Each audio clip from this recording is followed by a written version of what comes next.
Thanks for letting us know. That's what I do. All right, so Top Gun is a gay love story. I'm gonna have to. This is a terrible way to say it. I'm gonna have to dive deep into that conspiracy on Yeah, balls YouTube. deep.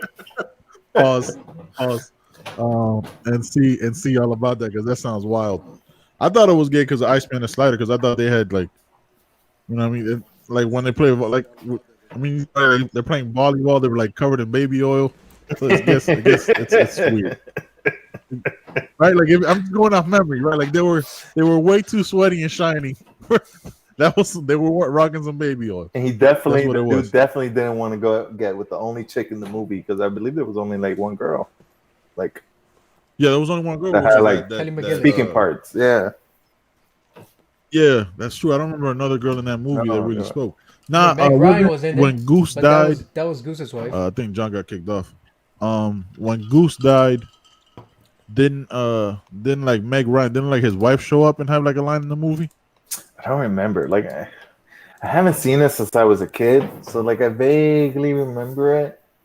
But then I saw the video of Quentin Tarantino. I was like, oh, yeah, I kind of remember those parts, and I was like, yeah, you know, that this seemed kind of weird. And I was like, maybe that's how you get down in the military. Just dudes walking in and you in the bathroom while you in your underwear. I don't know. I was like, but that's regular. Yeah, that's weird. I was like, I don't know. Yeah, I thought it was like a normal Tuesday. It's like I've never seen that Yeah, before. it's so weird, yo. Wait, did The Meg dude was Ryan just- I only might have to have? watch that again. Did to Meg see. Ryan only have one? And they're making the remake of it too. Yeah, I thought it was supposed to come out like this summer, but everything got pushed back with the corona. Mm-hmm. Yeah, like Mulan got pushed back. Yeah. What was it? Fast and the Furious got pushed back. Everything. I can't not tell everybody this all the time. Like, I don't understand like when we're gonna be like able to go back to movie theaters like we used to. Yeah, it's kind of an iffy thing because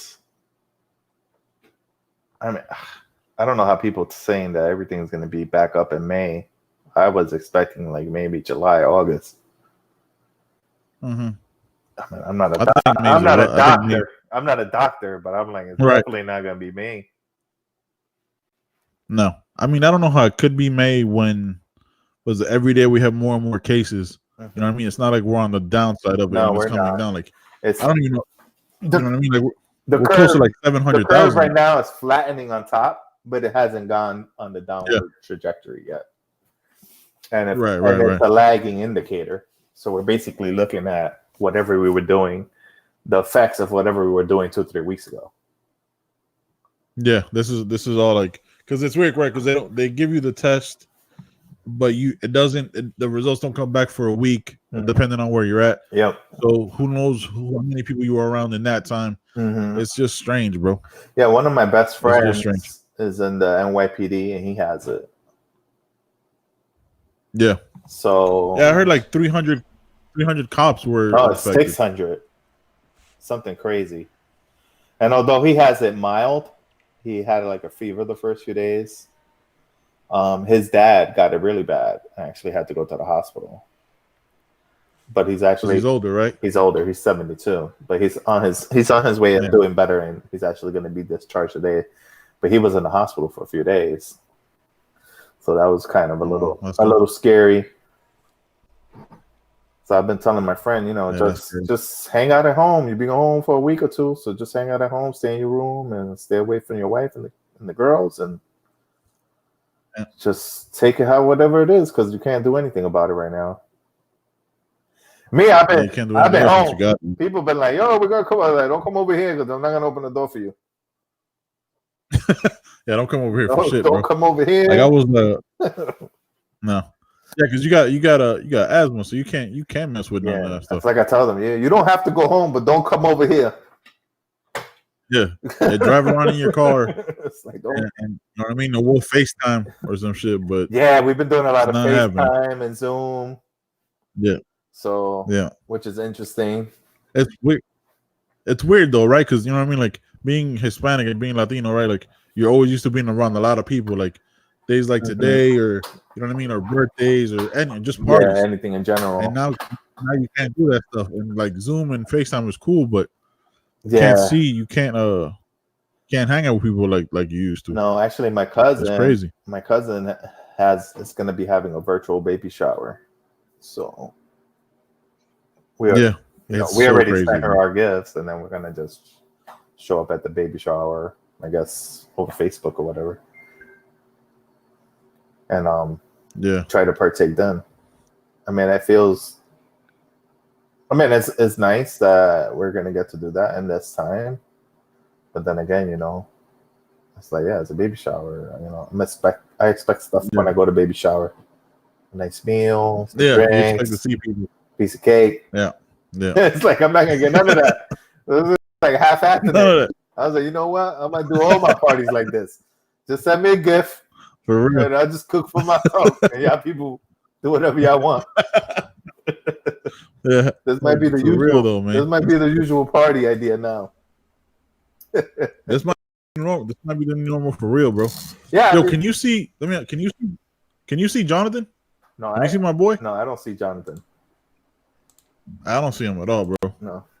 Somehow he kicked himself off, and he's the one hosting this. That shit doesn't make any kind of sense.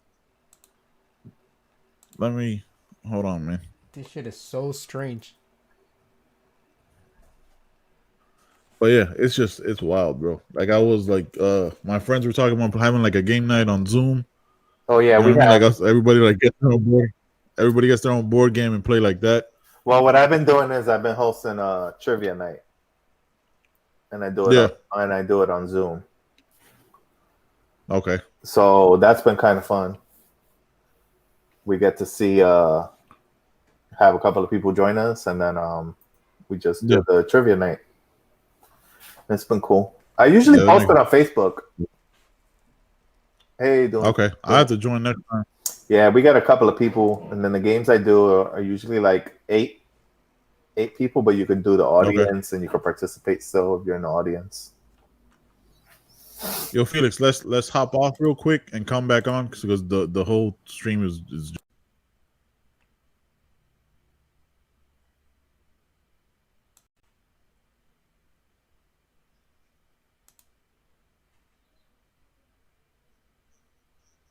okay. That is so weird. I don't know what the hell happened. Look. By the way, we're still live. We never went off live. That took like all of 3 seconds. But you guys are having a conversation about me. I'm hearing everything. I'm on. You guys can't see me, but I'm on the damn live stream. My sound is there. My video's there. But you guys are like, this dude just disappeared. He just kicked himself out of his own stream. Honestly, we didn't miss you. Like we were good with, you know what I mean? Like, you didn't. I saw that. I was about to just get up and just walk away and call it a day. Like I was like, fuck that. Hey. Steven was right. Come back in 45 minutes. Felix just holds the show by himself. Steven was right. Fucking redhead. Yo, shout out to Felix's bandana. Yeah. Real. Well, there's a whole theme going on here. Yeah, I wish I could rock a bandana, but my head is too big to get one to wrap around it. This is the only person that I would vote for, no, hands down, in the next election. Can you see it? What we're rocking it with? This is yeah, you know who that is, right? You don't know who that is? No, who's that? No. Oh, you never seen Idiocracy? Who is that? I've seen Idiocracy for sure. Yeah. Oh, this is the president. Yeah, that's the president.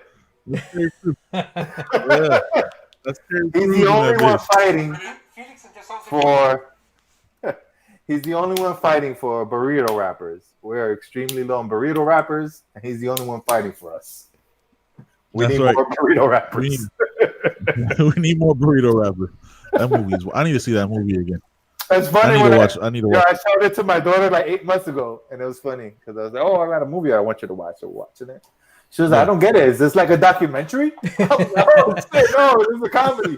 She was like, "Oh."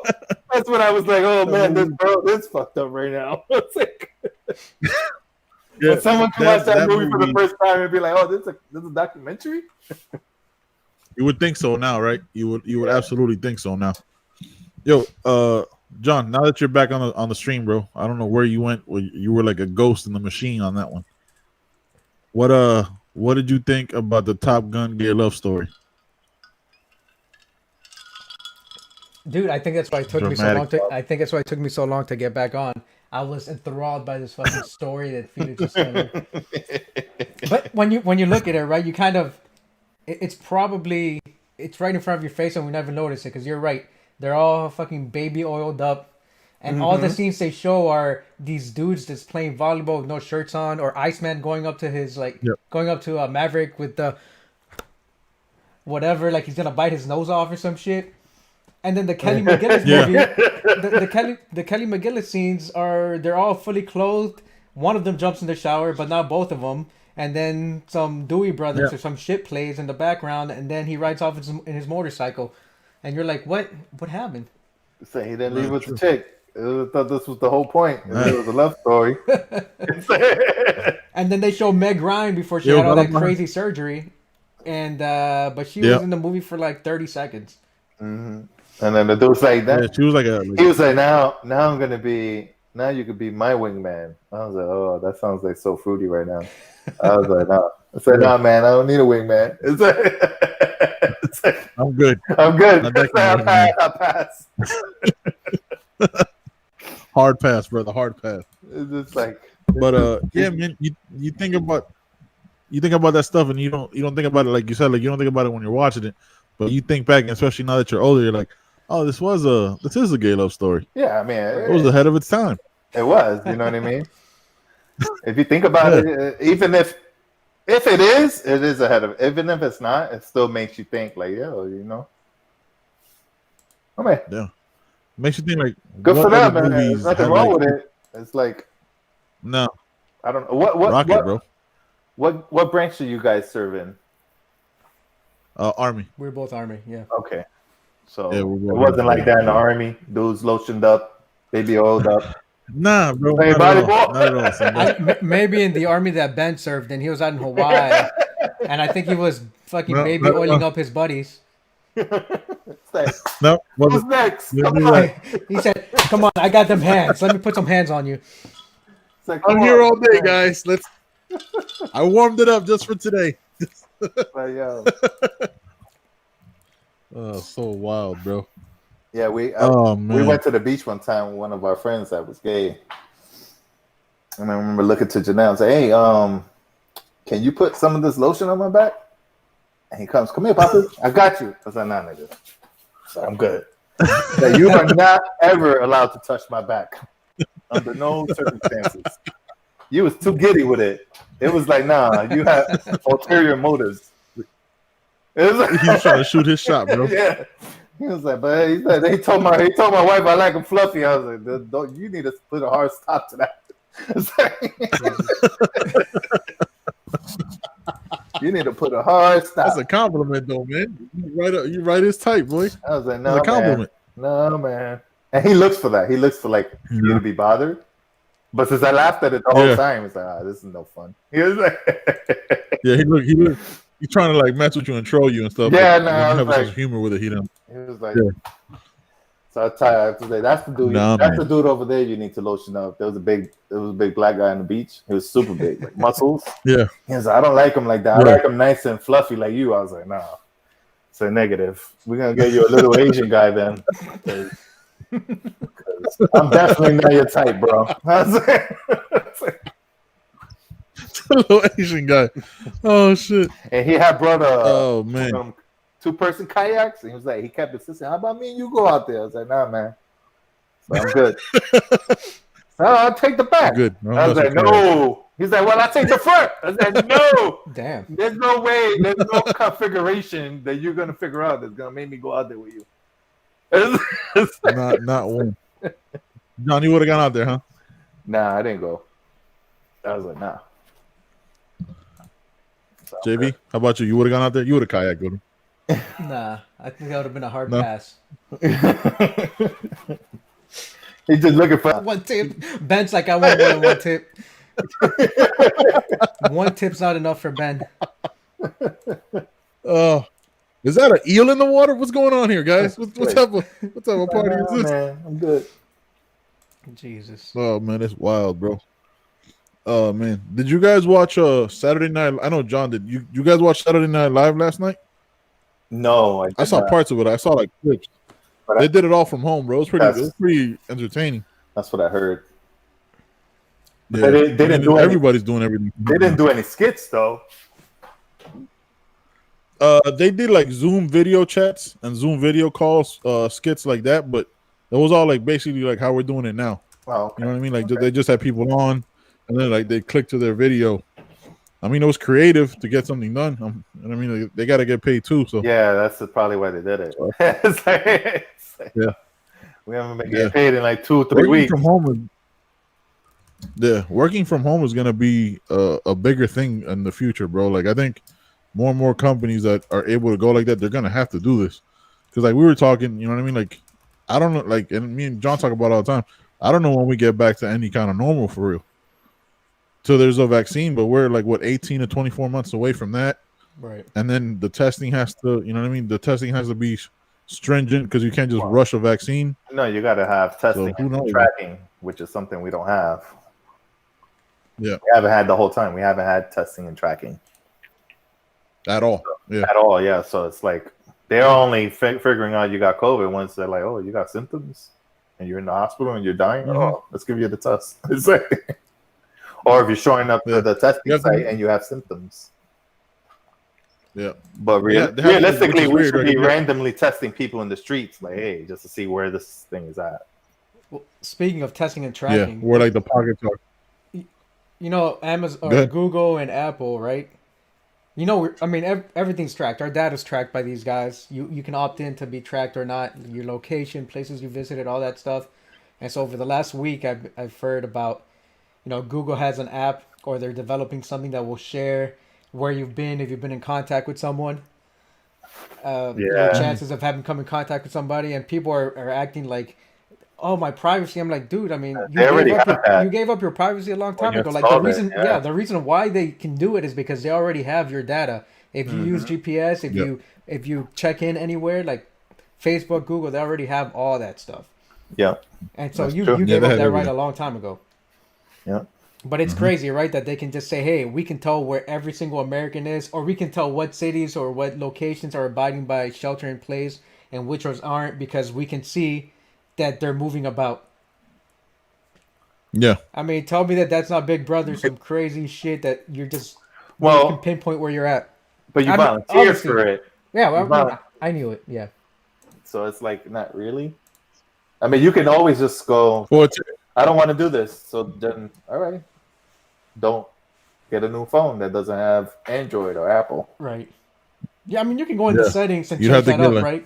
Change the location services and all that stuff. Even then, I think each app has its own like loophole way into locations and stuff.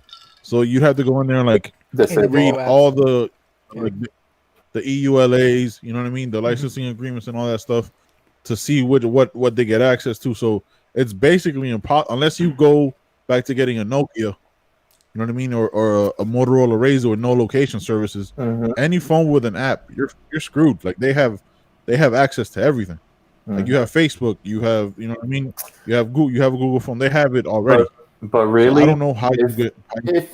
If you really, really, really want to get deep into it, if you have any kind of cell phone, they can track you.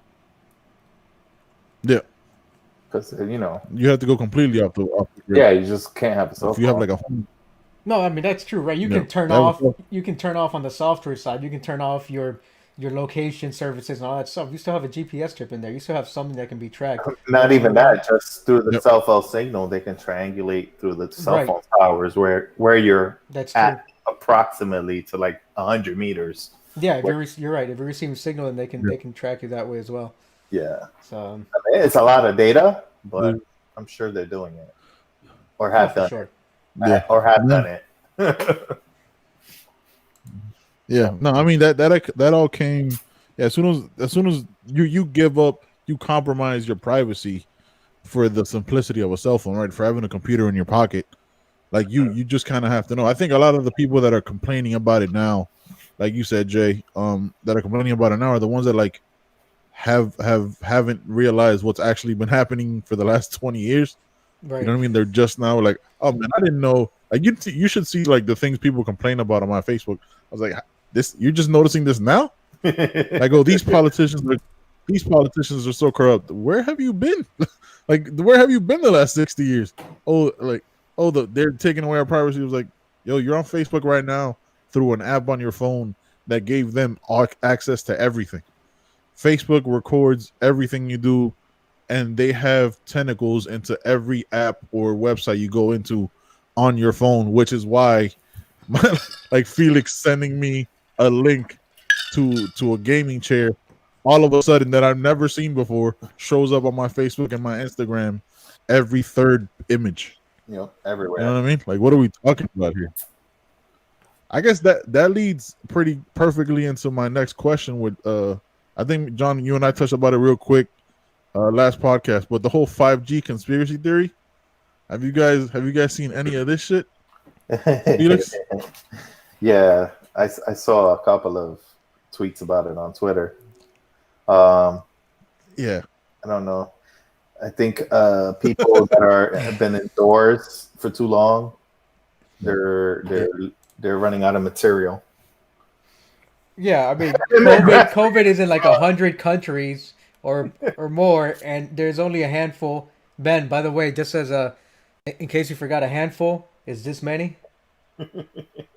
So there's a handful of countries that have 5G capabilities, but that's what's causing coronavirus or COVID-19 or SARS-2. It's fucking it's changed names 3 times in the last 3 months.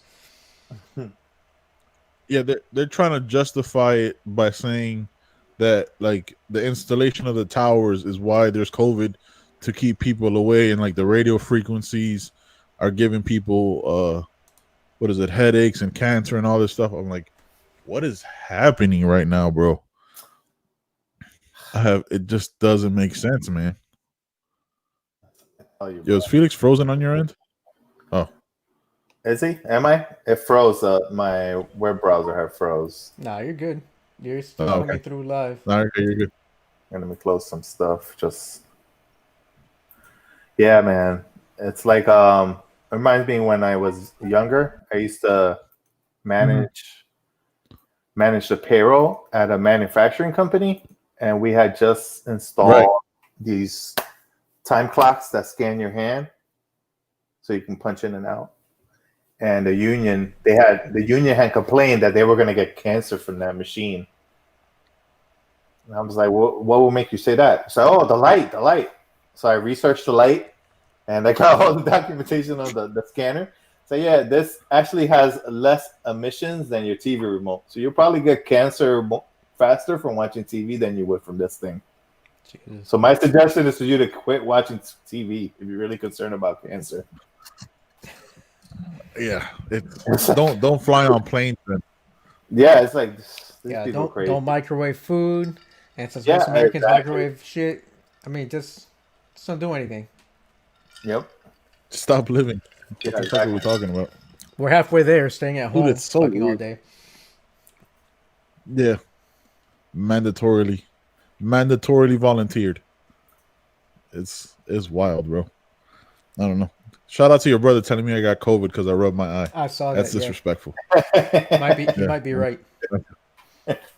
Yeah, I got the COVID now. Weirdo. Shout out to him. But yeah, man. Felix, how did you get into being a supporter of Andrew Yang, bro? Like, how did that how did that whole thing come about? That's an interesting question. So about, I would say, like 4 or 5 years ago, right? I was discussing. So this has nothing to do with Andrew Yang, actually. So 4 or 5 years ago, I was discussing with my friend about how life would be once everything's automated. And I was like, hey, everything's going to be great. We're going to be able to do this, do that. It's like, we might have like one of them robot butlers or whatever. There'll be robots delivering your packages. He was like, you think that's great? I was like, yeah, it sounds cool. Because, there'll be robots and then people won't have to do those jobs anymore. It was like, but how are they going to live? And I was like, no, I never really thought about that. This was 4 or 5 years ago. Right. So he was like, "Do you know what a universal basic income is?" And I was like, "Do not." So he sent me a couple of websites, and I was like, "Oh man, I can kind of visualize that eventually this will be the norm for every country to basically have everybody be at least start at a basement level income, and then because eventually there's not. Let's be honest, there won't be as many jobs as there are now. Absolutely not. That's going to be obvious because as everything gets automated, sure there'll be people to work jobs. You just won't need that many, and the workforce will gradually decrease, but population will continue to increase.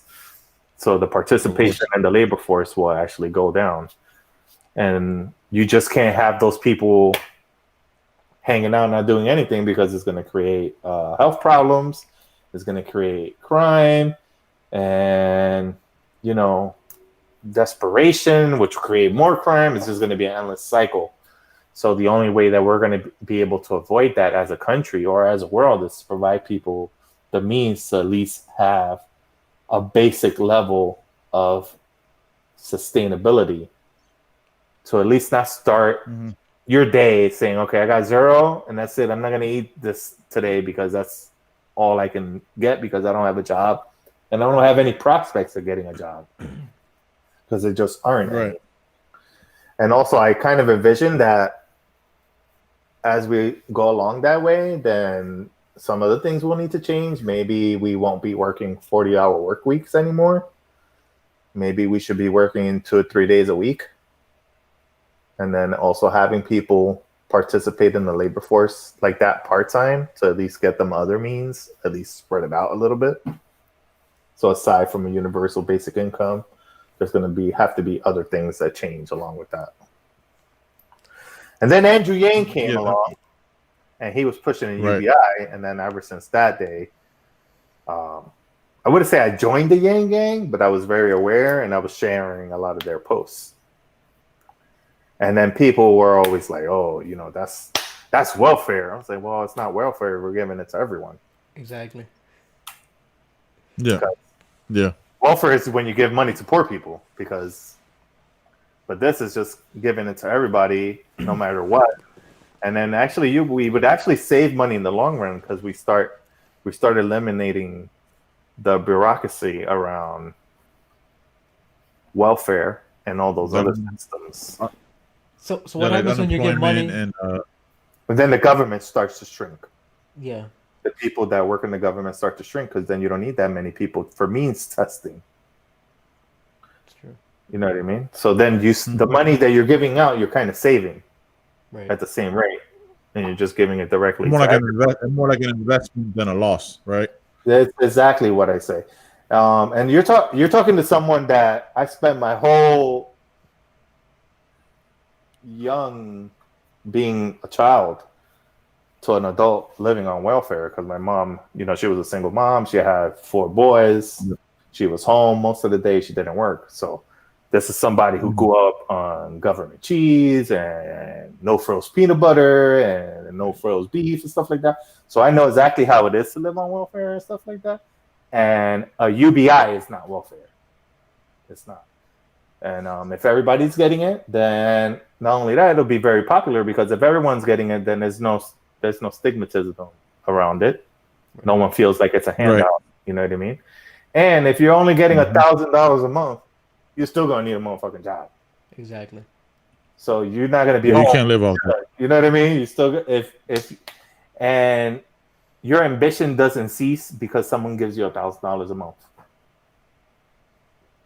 Not for me at least, because $1,000 a month won't not at all pay for much at my house. Yeah, I mean, so I literally have to go get a job. Yeah, it doesn't pay for the mortgage, and if you live in Miami, it definitely doesn't pay for the rent or mortgage. No. So, but I don't. You live anywhere. And there's so many good advantages to having this because then what happens is now if you have someone who has, let's say I have a family and it's me and my wife, and we go, all right, things just aren't working out in St. Pete. Why don't we try West Bubblefuck and go over there and see what happens? Now we got a safety net of $2,000 that we can go out there, make it happen, and now we can be in a community that has that probably doesn't have, the expensive rents or whatever, where we can go and really invest our time and become successful. And now that community flourishes because you have more people flocking to live there because the rents are cheaper. So there's a lot of advantages. And then that builds up. That builds up the community, that builds up the school system, and so on and so forth. You get more property taxes in that area and shit like that. So no, it's. I mean, I had never. I think the first time I heard about UBI was from like the Joe Rogan podcast, probably about 3.5 years ago, right? But it was before Yang, and then Yang, like it was kind of like that where Yang came in after. I was like, and I had heard it was like, oh, the $1,000. Like, yeah, that kind of makes sense because like everything you said, right? Like the $1,000 a month doesn't mean you can't really live off that. You can't live any, you know what I mean? Unless like you live at home with your parents and they pay everything, and then that $1,000 is just for you to like just like waste it away. But So I for me, I had a much smaller amount of that when I went to a Job Corps, where I think we get paid like $56 every 2 weeks or something like that, right? Because it was like you were working full time, but you were going to school, and you got that money, and I was like, man, like, and you kind of just stretched that out because it was the only money I had at the time. So, like being on a much smaller scale, just having that to rely on, that $112, $120. You know what I mean? That's to rely on. It did give you a sense of security where like you could try to do more stuff. You know what I mean? Like I would get a job and I'd work I think it was like 18 when I went. I'd work as a bagger at a grocery store, and you know what I mean? Like at least you had this money to rely on. And if you had the $1,000 a month, like especially with kids, right? Like it gives you more sense of a security and that possibility of being able to move, because if you have you and your wife, you get $2,000 a month, you're able to move and do all that other stuff. I mean, it all makes sense to me, but then again, I'm also a proponent of universal health care, of Social Security, of all, of all these social safety nets that just make sense for a society as a whole.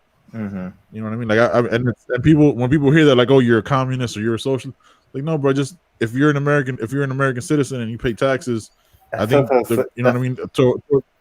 That's what I towards the government. I feel like they should work for you. I was like, this is not free money. This is money that we've already paid into the system, that they're basically they're doling out to these multi-billionaire corporations because they're having a rough quarter. Right. So you mentioned welfare is what you give to poor people. So what do you call it when you give trillions of dollars to these corporations because they had a bad quarter or a bad month? Oh man, they're still gonna be billionaires afterwards, right? Some CEOs might get fired and they'll get a golden parachute of $150 million. Poor guy. I mean, that's the breaks, is what I say. But you know what I mean? But it makes sense, right? Because we talk about UBI, an extra $1,000 per person, or a household might be a little more, however that works out. But Americans don't save for the most part, and we're seeing that now. One, because either they just choose not to, or because they don't have the means, right? They don't have a job or multiple jobs that allow them to save. They're just able to pay the bills and get by paycheck to paycheck. So that UBI is going to help a lot of Americans. But not only that, what do you think is going to happen with that money? It's not going to get saved. It'll go back into the economy. Yeah, purchasing other things. So it's not going to be held up in some savings account for a rainy day, because we don't do that as a country. They have studies right now. There's I think there's a city in California that has a UBI of $500, and they've estimated that dollar gets circulated within that local economy. I think it's like 7 or 8 times that $500. So not only are you getting $500, but the government's getting it back in taxes. You know what I mean? So it's like it's a win-win for them. And why? I mean, look. and also UBI will also help solve a lot of issues in our social social issues as a country, like homelessness should be able to be eased up with a UBI, because now you can get a couple of people be like, all right, let's put our UBI together and get a place together. Right. Maybe we don't have to live on the street no more. We can go and don't get me wrong, there'll still be homeless lists, because there's just some people that like that, and that's on them if that's the way they want to live. You know what I mean? But then there can't be anybody complaining about homelessness after that, because then you're homeless then after that because you want to, because you could take your $1,000 And like I said, you can move to Idaho and rent something for like $200 a month, $300 a month, live there, and then extra $700 you get, you can go buy your food or whatever else you need and pay for your electric. So it's going to be able to make us move around better and help us live better. And because and let's be honest, there'll be like low income housing that'll pop up to take in those people to take that money, because you know what I mean. If you have these people, these tenants, right, that they're getting this $1,000 a month, you charge them, I don't know, $550, right, and you make it low income, and then you have that place filled up, and then you're making a profit, and I mean, if you want to be the corporation that does that, right, like you'd probably get a kickback from the government for putting, for putting people in the low income housing and keeping it all up to date. So yeah, dude, like the benefits of it are exponential, man. Like for sure. Yeah, and there's people that, go ahead. So I was going to say that there's people that think that also once you give out $1,000, then everything is inflation will go crazy. It's just not true. At the end of the day, it's still supply and demand. So if I go somewhere and I get my $1,000 and I see all the rents are $1,000, I have to find that one place that's not charging $1,000. And you'll find it. Yep. And that'll help lower all the other prices. It's like everything else is like, there's always going to be one person who's going to go, I don't need those $1,000. I'm going to just charge them X just so I can get somebody in here. Yeah, I mean, no, like you said, it's not true because, I mean, inflation. We're a fiat currency, right? The U.S. prints money. The Federal Reserve prints money whenever the hell they choose anyway. So our entire economy is based on this faith of the dollar, but the dollar is backed by nothing but faith. There's nothing really backing. So I mean, if inflation was gonna happen, like hyperinflation, like it's occurred in Venezuela or other places, it would have happened already because we do already print money out of thin air. That's what we've been doing since I've been alive. We just did it a few weeks ago. Yeah. Exactly, we just did it a few weeks ago. but we did it 2 times in the last 2 months. Yeah, right. Yeah, you talk about the housing and the homelessness, and that's a big thing here in Cleveland. And like Ben said, like these corporations can put people up in them because there are a ton of empty homes in the inner city Cleveland, and they're just sitting empty. And there's a ton of homeless people, and they're bank owned homes, right? Because if there were homes that were owned by some investors or some people, they would have been fixed up already and flipped or turned into rental properties. They're just being held by the banks. No one's buying them. No one's doing this. But if there was some incentive, like you said, if there's a UBI, and then that would help either get people that can't find housing, homeless people, into these properties, I think the banks would be, they would have an incentive to turn these properties into livable properties, because then they would turn a profit, because no bank wants to hold property. The point is they don't want to repossess. You want to loan people money and earn that interest. And not only that, that's contributing to the decay of that community. Yeah, those properties are just sitting there empty. People get in there and take all the copper and everything else, or the brass. It's empty homes lead to shuttered businesses, shuttered malls. So it's all a domino effect. Yeah, I mean, with UBI, I think with a UBI, all these lights turn on. All these lights turn on overnight. You know what I mean? I think and they stay on, on. It's the most important thing. Right, that money's not going anywhere. That's a help that people are getting. I don't understand how people don't. They say UBI is welfare, but just like you, after my mom got divorced, like we were on welfare, so I know what that's like. And I was never one to be like, I'm good. I'm gonna live the rest of my life. Once I turn 18, I'm just gonna see how I can collect more welfare checks. Like no, that welfare was a help, and we were barely getting by. But I was trying to figure out, okay, what do I need to do to get out of this? Thank goodness we had welfare to help us out and have something to eat and everything else. But I wasn't in that mindset to stay that way. The government has their reasons why they want to keep people in poverty. You know what I mean? Absolutely. Not anything against you guys, but it also helps fill the roles of the military. Because if people don't have a way to get out of poverty, they will take any way out of it they can. No, absolutely. Most people choose the military. You're right. Some people choose education. and other people choose crime. You Yeah, know what I mean? I remember I went to college as soon as I graduated high school because of the Florida Bright Futures, and Mm-hmm. I ended up dropping out after a year and a half. I wasn't interested. Now after I left college and I joined the army, I ended up finishing my degree anyway. Mm-hmm. But because I knew that I just needed to have the way the world works, you just need to have that piece of paper so you can give yourself Mm-hmm. an advantage. Now after I got the degree, I can tell you that Yeah. nothing in there, almost not nothing, but the majority, I can do the job that I do now as an analyst because I've been self-taught Mm-hmm. without having gone to school. And I Yeah. So think over the last few years, people have realized that, I mean, college is important if you're going to be an engineer, you're going to be a doctor, certain specialized yeah, yeah, careers, yeah, yeah, but for sure. it's a scam. It Yeah, really is. yeah. I So mean, number one. Yeah. it's a reason why Yeah. you need people in poverty, and then not only the military but also for the educational industry.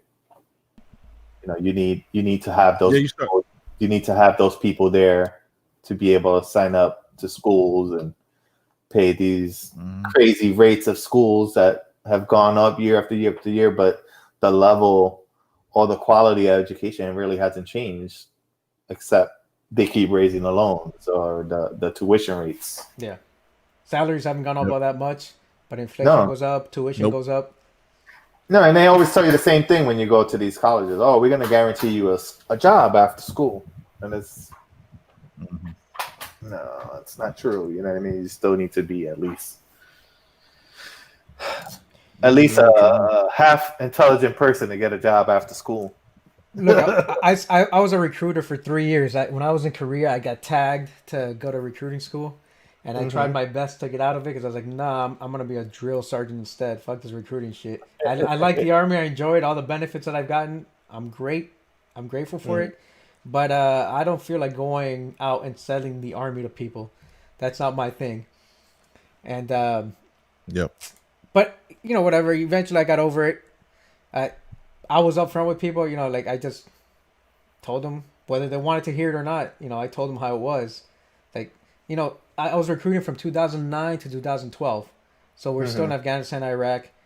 And people would ask me, what job do I pick to not deploy? I was like, dude, you're joining the army and we're at war. You're gonna deploy at some Don't point. pick this one. No, I was like, you're gonna deploy regardless. At some point, you are going to deploy. It's just a matter of when, not if. Mhm, mhm. And so yeah, some people appreciated that you're upfront about them or about it with them, and some people are just like, "Nah, this is not for me," which is cool. Like you don't waste time, you don't waste their time, you don't waste your time. But yeah, man, I noticed that you see the demographics, right?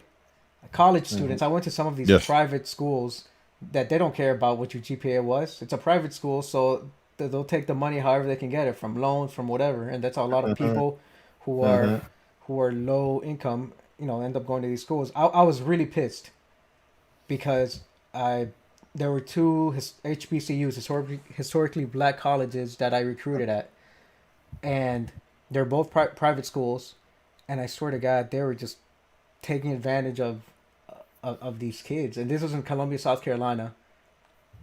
And maybe the education was good, but it seemed like they just let anyone there, regardless of what their GPA was, because they just want to take their money. I'm like, dude, you don't care about these kids, because you're like, yeah, we'll give you a college degree. I was like, but college is not for them. They can go learn a trade. They can go learn something else. But instead, you're gonna Mhm. charge them 20 to 30 grand a year. They're gonna be six figures in debt, and they'll have a college degree, but they'll be no better for it.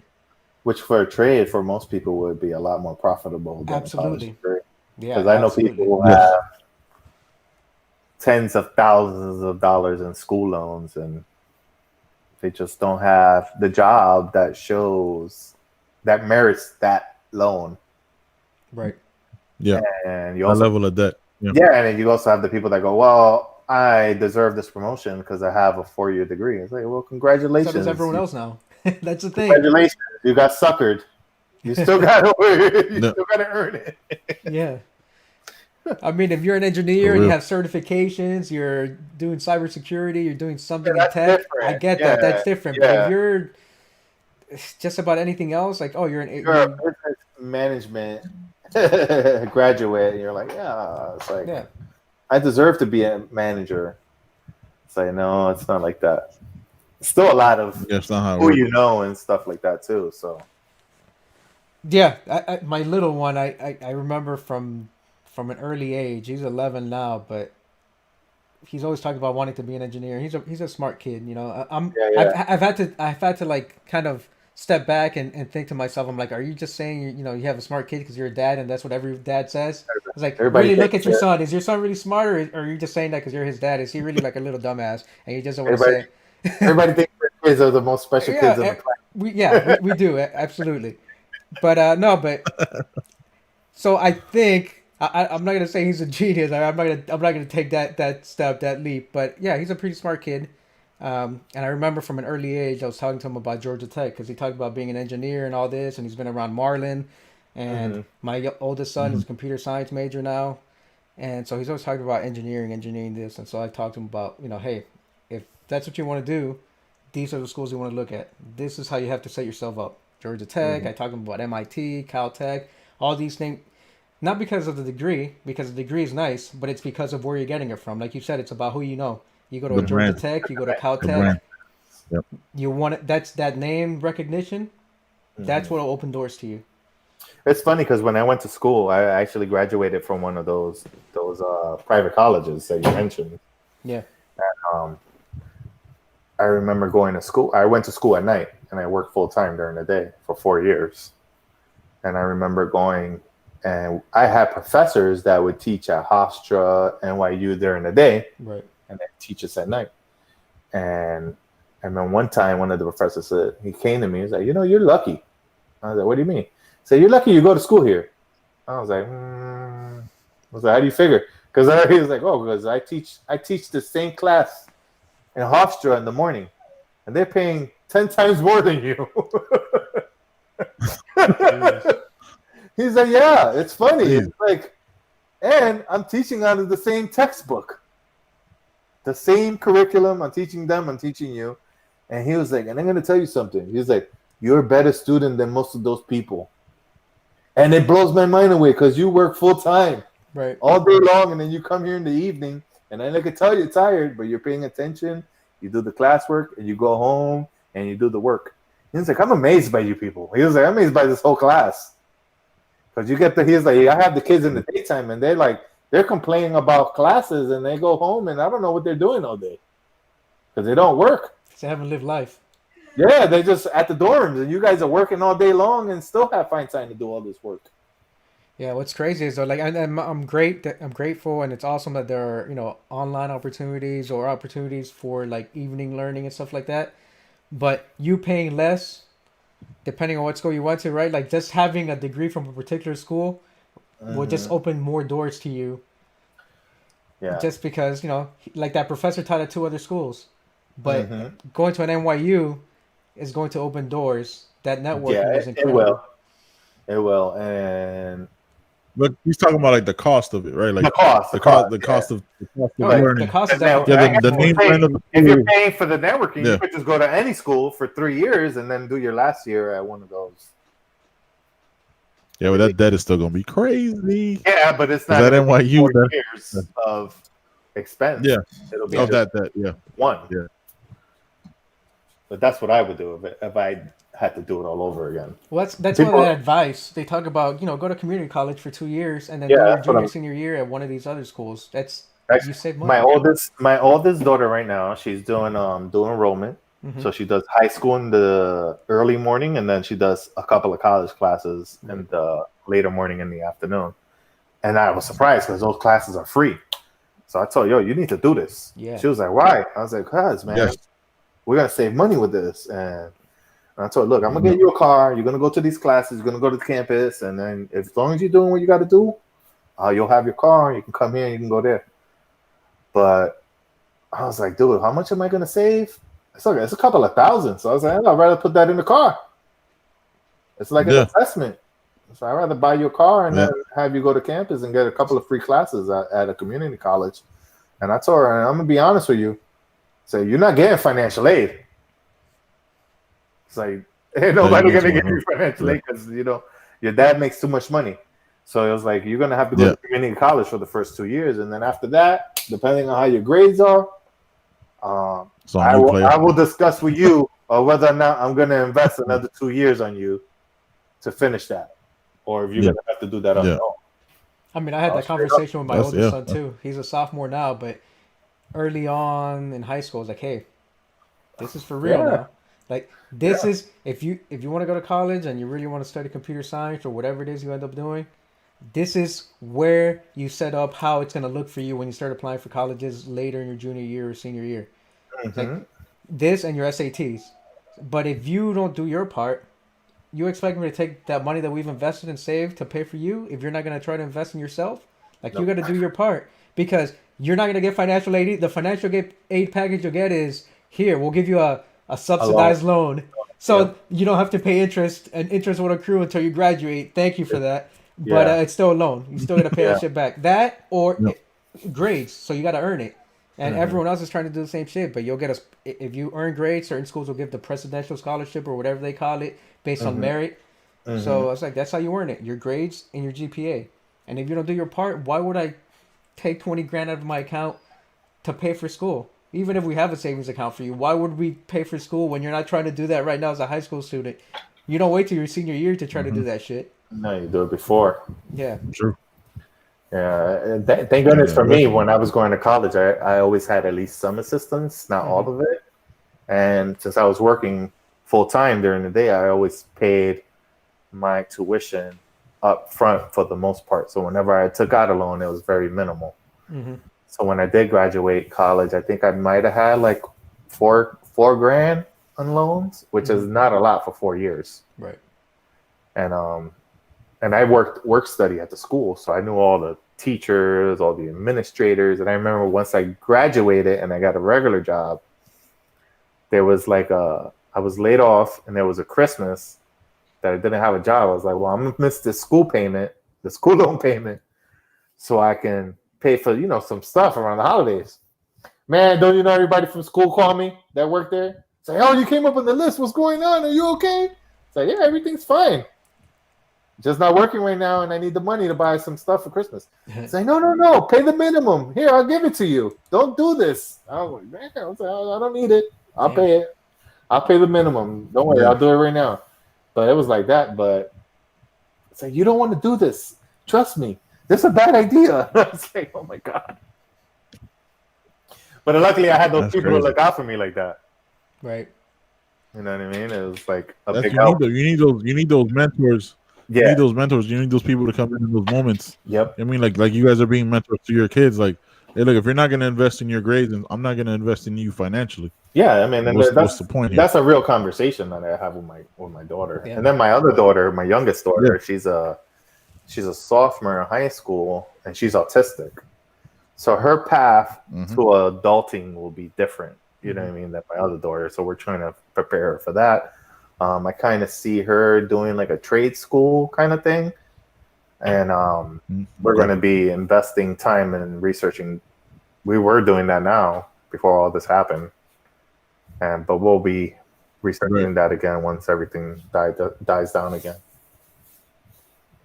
Yeah, that's this whole thing has been such a halt to real life and just everything. Yep. You know what I mean? It's so weird, dude. Because like you're just sitting at home and you like don't think anything's happening because you're just, you know what I mean? You're like staying safe in your house, but then you watch the news and you see how everything's getting affected because people are I guess infected or have a virus, and you just never know, dude. Like everyday movements and everyday things have just completely altered. You know what I mean? Like even you just like researching stuff online and like going to these schools to see how they are and see how like their teachers are and all that stuff. Like that's not realistic for a while. Yeah, it's funny because when you have an autistic child and you have these certain sessions you got to do a couple of times a year with the school. So the last one was during like the whole Andrew Yang thing. So we went there and they were like, yeah, we're researching because they help you research. And researched some schools for your daughter, and we had these ideas, and this school prepares them for these jobs. I was like, oh, this is great. But what these jobs that you have listed here, will they still exist in 3 years? What kind of jobs are these? They was like, wow. Mm-hmm. They were like, that's a good question. No one's ever asked us that. They was like, can we reach that? Can we research that for you and let you know? I was like, yeah, sure. Never heard back from them. Never heard back Oh from yeah. them because they don't know, and they probably came to a realization that a lot of those jobs on that list probably won't be around in 3 years. The ones that they're preparing people Yeah. for. I mean, yeah, you can't huck it. Like, it's so weird, dude. Like, this stuff now, like, it shows you, I guess, like where planning can really be a thing, right? Because, like, let's say if you're going to school for even college, right, for a certain kind of a field of work. What if in those 4 years while you're there, that job isn't there anymore? That career is completely wiped out because now it's done working from home, and you know what I mean. The company is much smaller than it was because they found out that one employee can do 4 or 5 different tasks. There used to be 3 or 4 different jobs. You know what I mean? So like all of this is, I don't even, dude. It's all like when you start like really thinking about it, like all of it is crazy. Yeah. Like all of it. Like you said, like, and when you were gonna do when you were doing the research, they were telling you this before the COVID-19 stuff. They couldn't guarantee you that those jobs would be there in 3 years. Like, what if like those jobs aren't gonna be there in a year now? Yep. What if those corporations aren't gonna be there in a year? Yeah, because with in this, 6 months, because what's they don't. happened with this COVID-19 stuff is that a lot of corporations have now enhanced their automation projection base. Yeah. So, for instance, the company where my wife works, it was on their radar to have this stuff, like people work from home and more automation, but it was years down the line. Now they're doing it like right now. We need to start doing this stuff right now because if not, we're not going to be able to make it. Yeah. And now, if they start doing it now, and they're gonna come to the realization that maybe we don't need this building anymore. We can have everybody work from home. You know what I mean? And now you're saving a whole bunch of money on infrastructure because you can have people work from home. And if you're having people work from home, maybe they don't need to work. You know what I mean? Me personally, when I work from home, I really try to set boundaries that I work from this time to this time, and then after that, shuts down. But most people I know who work from home now have no experience in it, so they have no boundaries. So literally, work starts whenever they open their eyes, and they look at their phone and they see an email, and then work stops. That's how John does it. And then work stops when right before they go to bed and they close their eyes because they're still checking emails. No. And I tell my boss, I was like, "Nah, man, I work from this time to this time. From that time to that time, call me whenever you want. But after that time, I'm not gonna get back to you. Not about work, at least. You know, that's how it should be. That's how it should be. And I've talked about this plenty.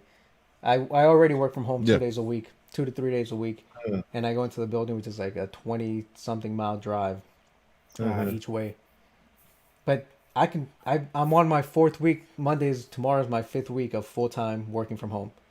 And most of the jobs that we do in that agency, you can work full-time from home because we're in accounting and auditing, and a lot of these things you can do through the software the technology we already have available, right? So it should be an eye-opener for people. Like some of these companies, I work in the public sector, and we were already set up to work from home. You know, there's still a couple people in there that I work with that are in their 60s that just refuse to. They never work from home. They still come in, and one of the lady I sit next to on the days I go in, she's got a flip phone, and then she was asking me a few months ago. The Rolodex. She doesn't have a Rolodex. I'm surprised, but she had a flip phone, and she was asking me how to send an email on the flip phone, and I'm like, you know what? I'm part of the generation that grew up with no cell phones and had a flip phone and then had a smartphone. But I'm like, damn, this technology is too old for me. This shit is like looking at an 8-track, and I'm like, what is this shit? And then you gotta press buttons and the T9 bullshit. I'm like, what? I was like, nah, you're gonna have to ask somebody else. Like, ask someone your age who maybe has this bullshit phone.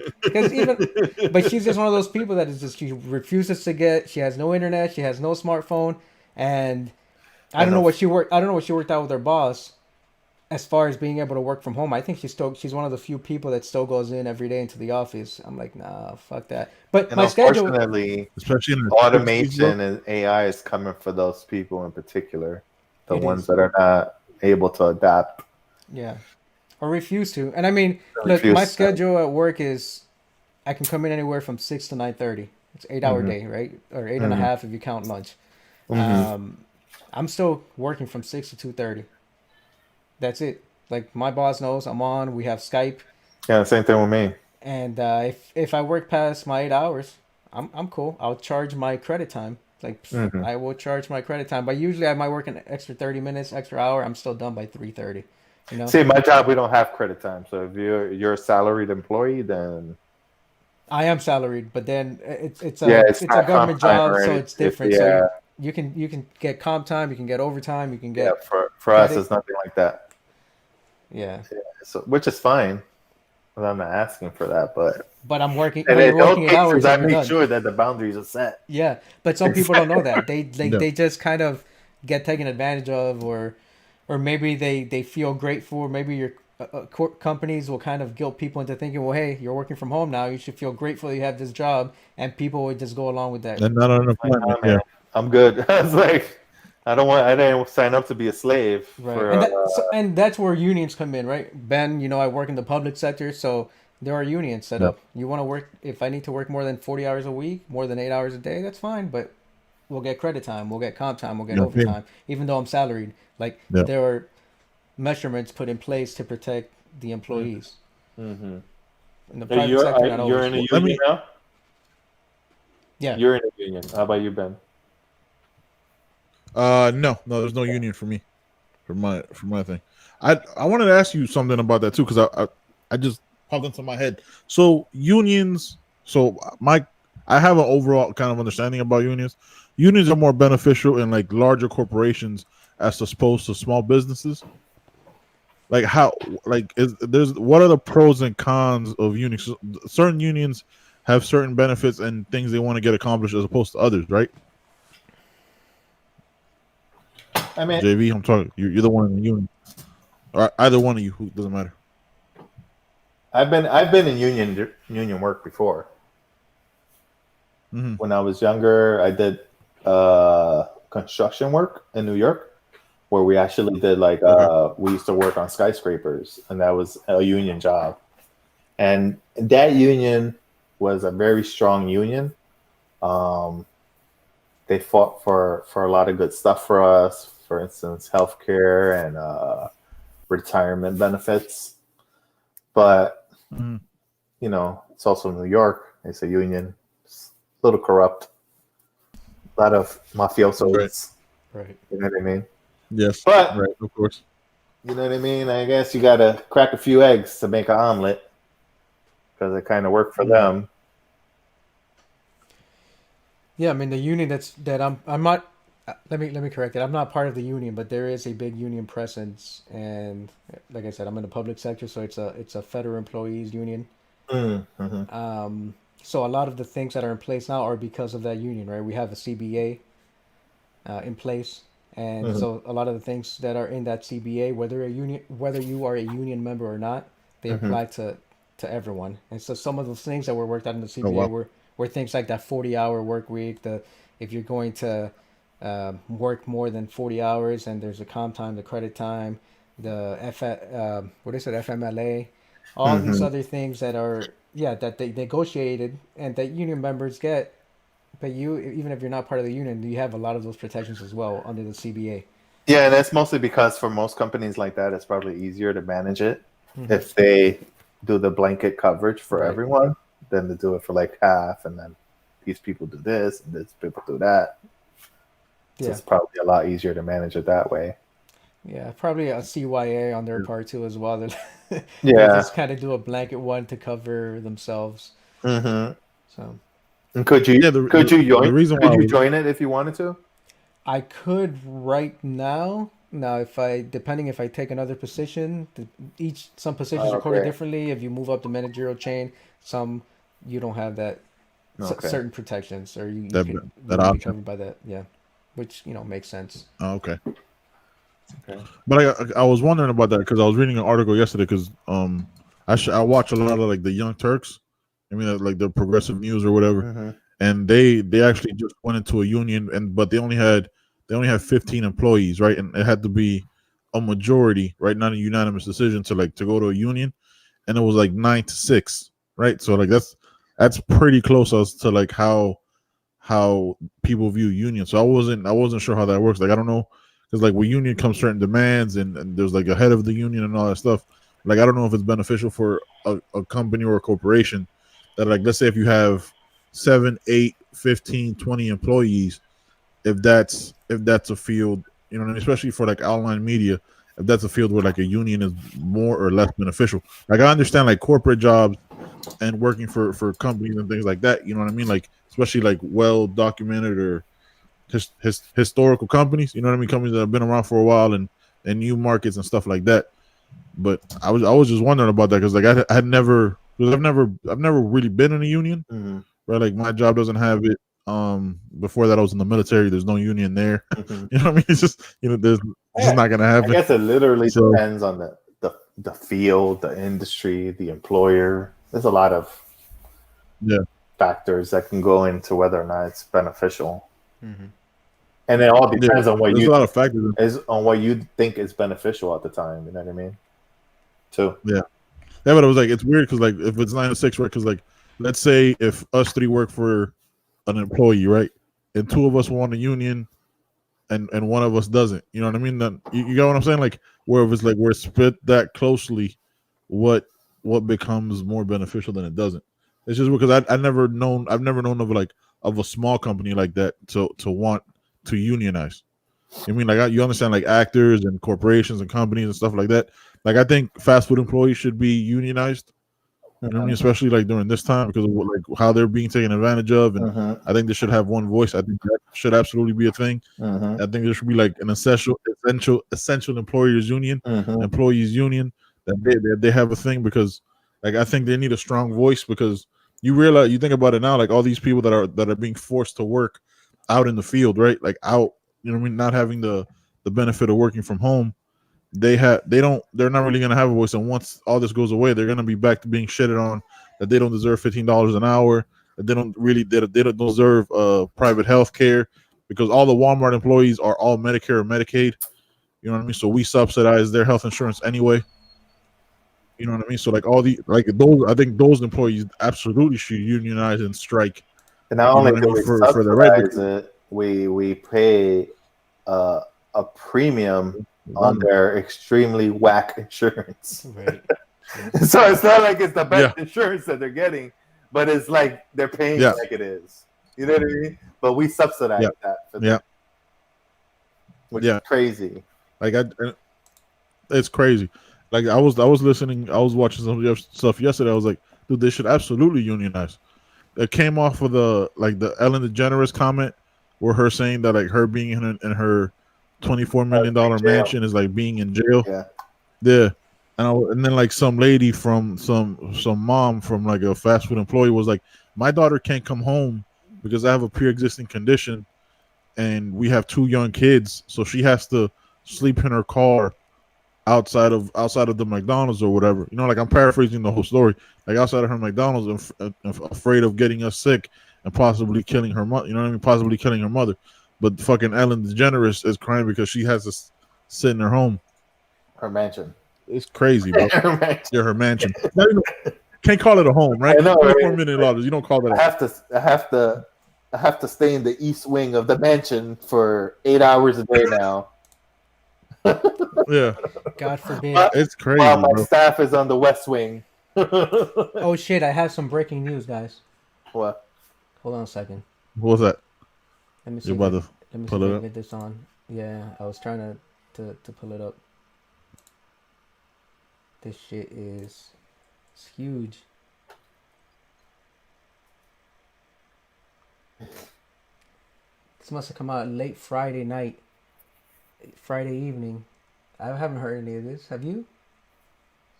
It's not breaking news if it came out 2 days ago, right? Huh? I just saw it. I mean, it must have been dated. It's breaking news. This is some big shit. What is it? What is going on right 2 now? days.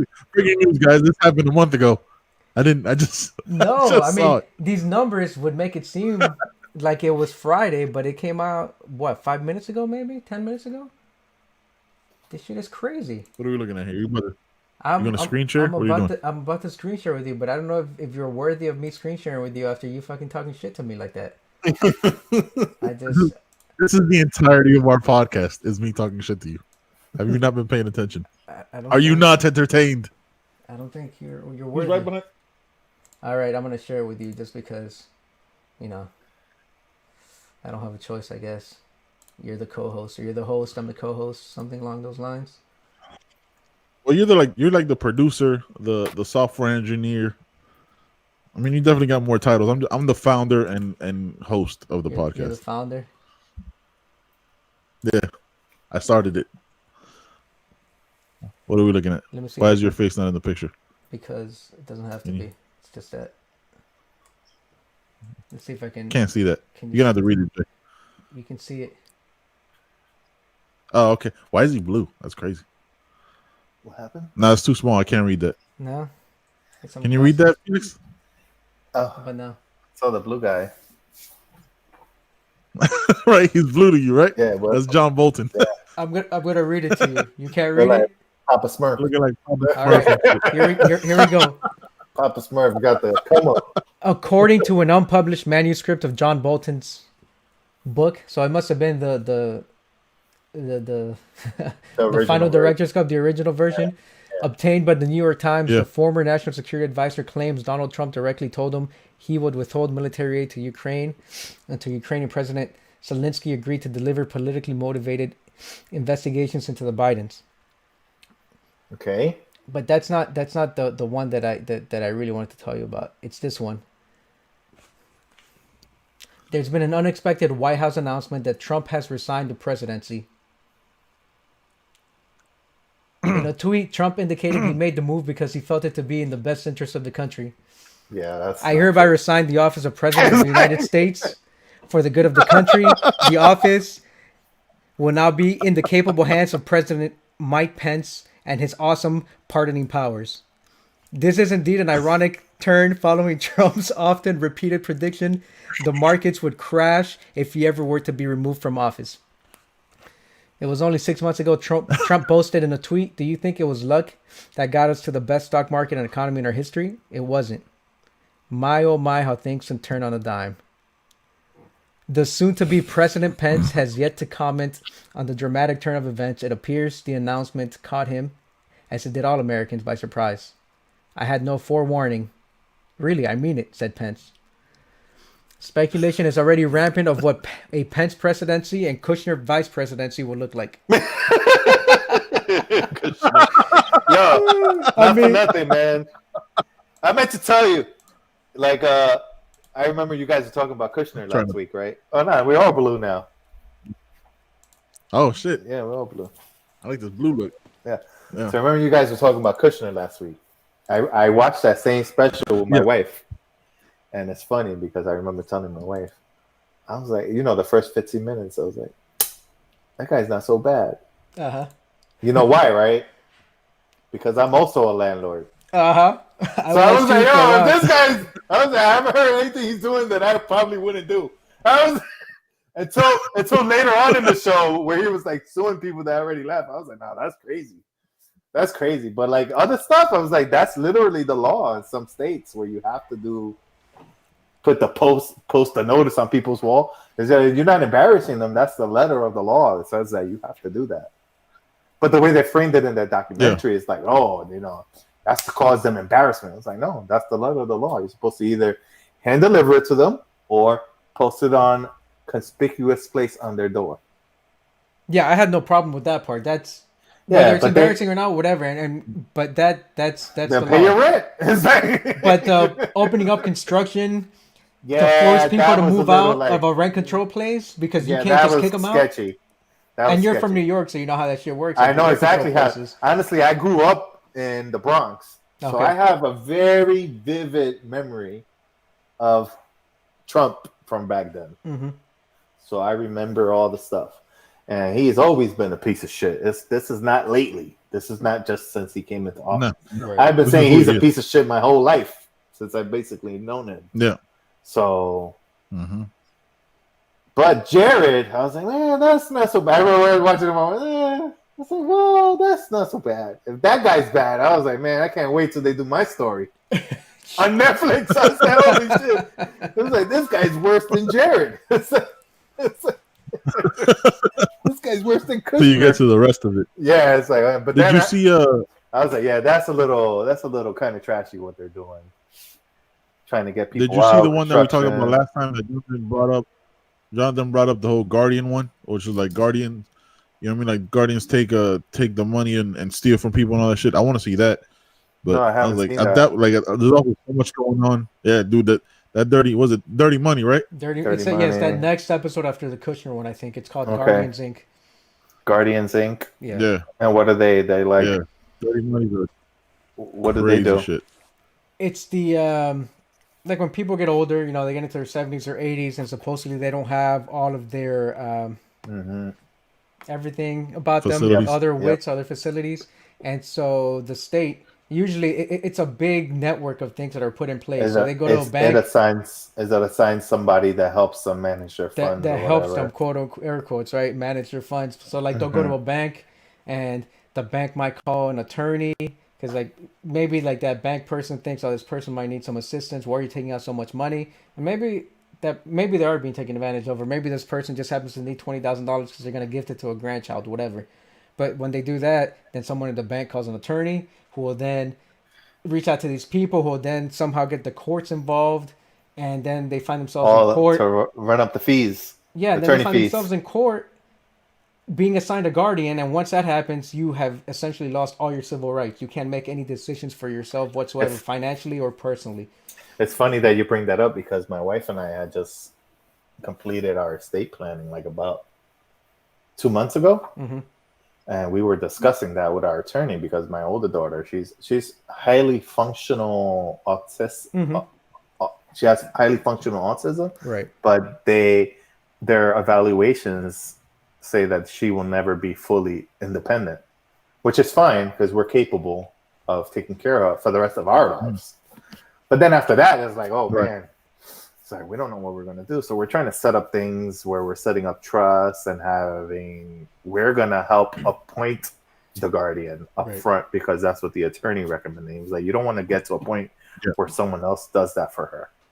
Absolutely, yeah. That's what happens with, and so the cases that they showed on that episode were people that, you know, they were deemed incapacitated because these lawyers got involved that they never hired in the first place, and they found a doctor that they've already worked with in prior guardianship cases, and they went to the court and they found them incapacitated. But this person's own doctor, both of these people that were part of the documentary, they said no, they were just fine. Like one of them.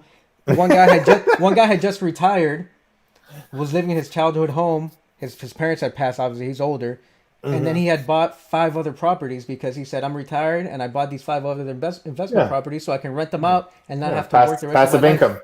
Yeah, passive income. Instead, this shit lawyer, this piece of shit of a human being, found a way to get him deemed incapacitated, even though again his personal doctor on multiple occasions said that he wasn't.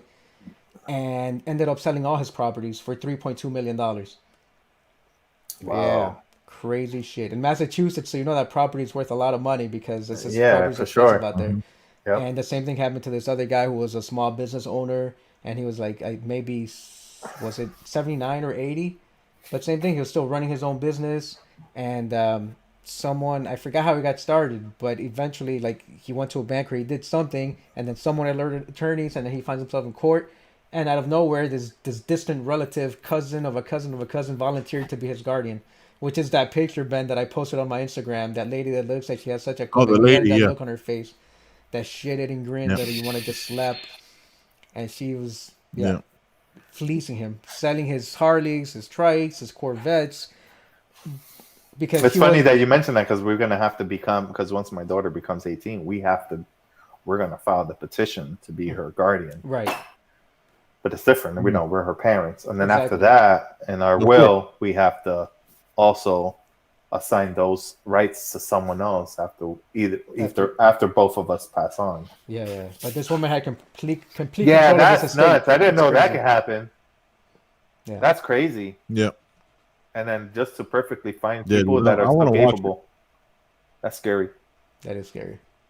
Yeah, if you don't have that like almost like an advanced directive type of thing, right? Like not because I think advanced directives are like for when you get sick and you're in the hospital, but like you really got to have your lawyers and all that stuff tight shit, bro. Or else Yeah, they'll find a loophole to take it from you. yeah, That's smart we that you just guys did that. yeah Now. we did that mostly because at our job we get a legal benefit Mm-hmm.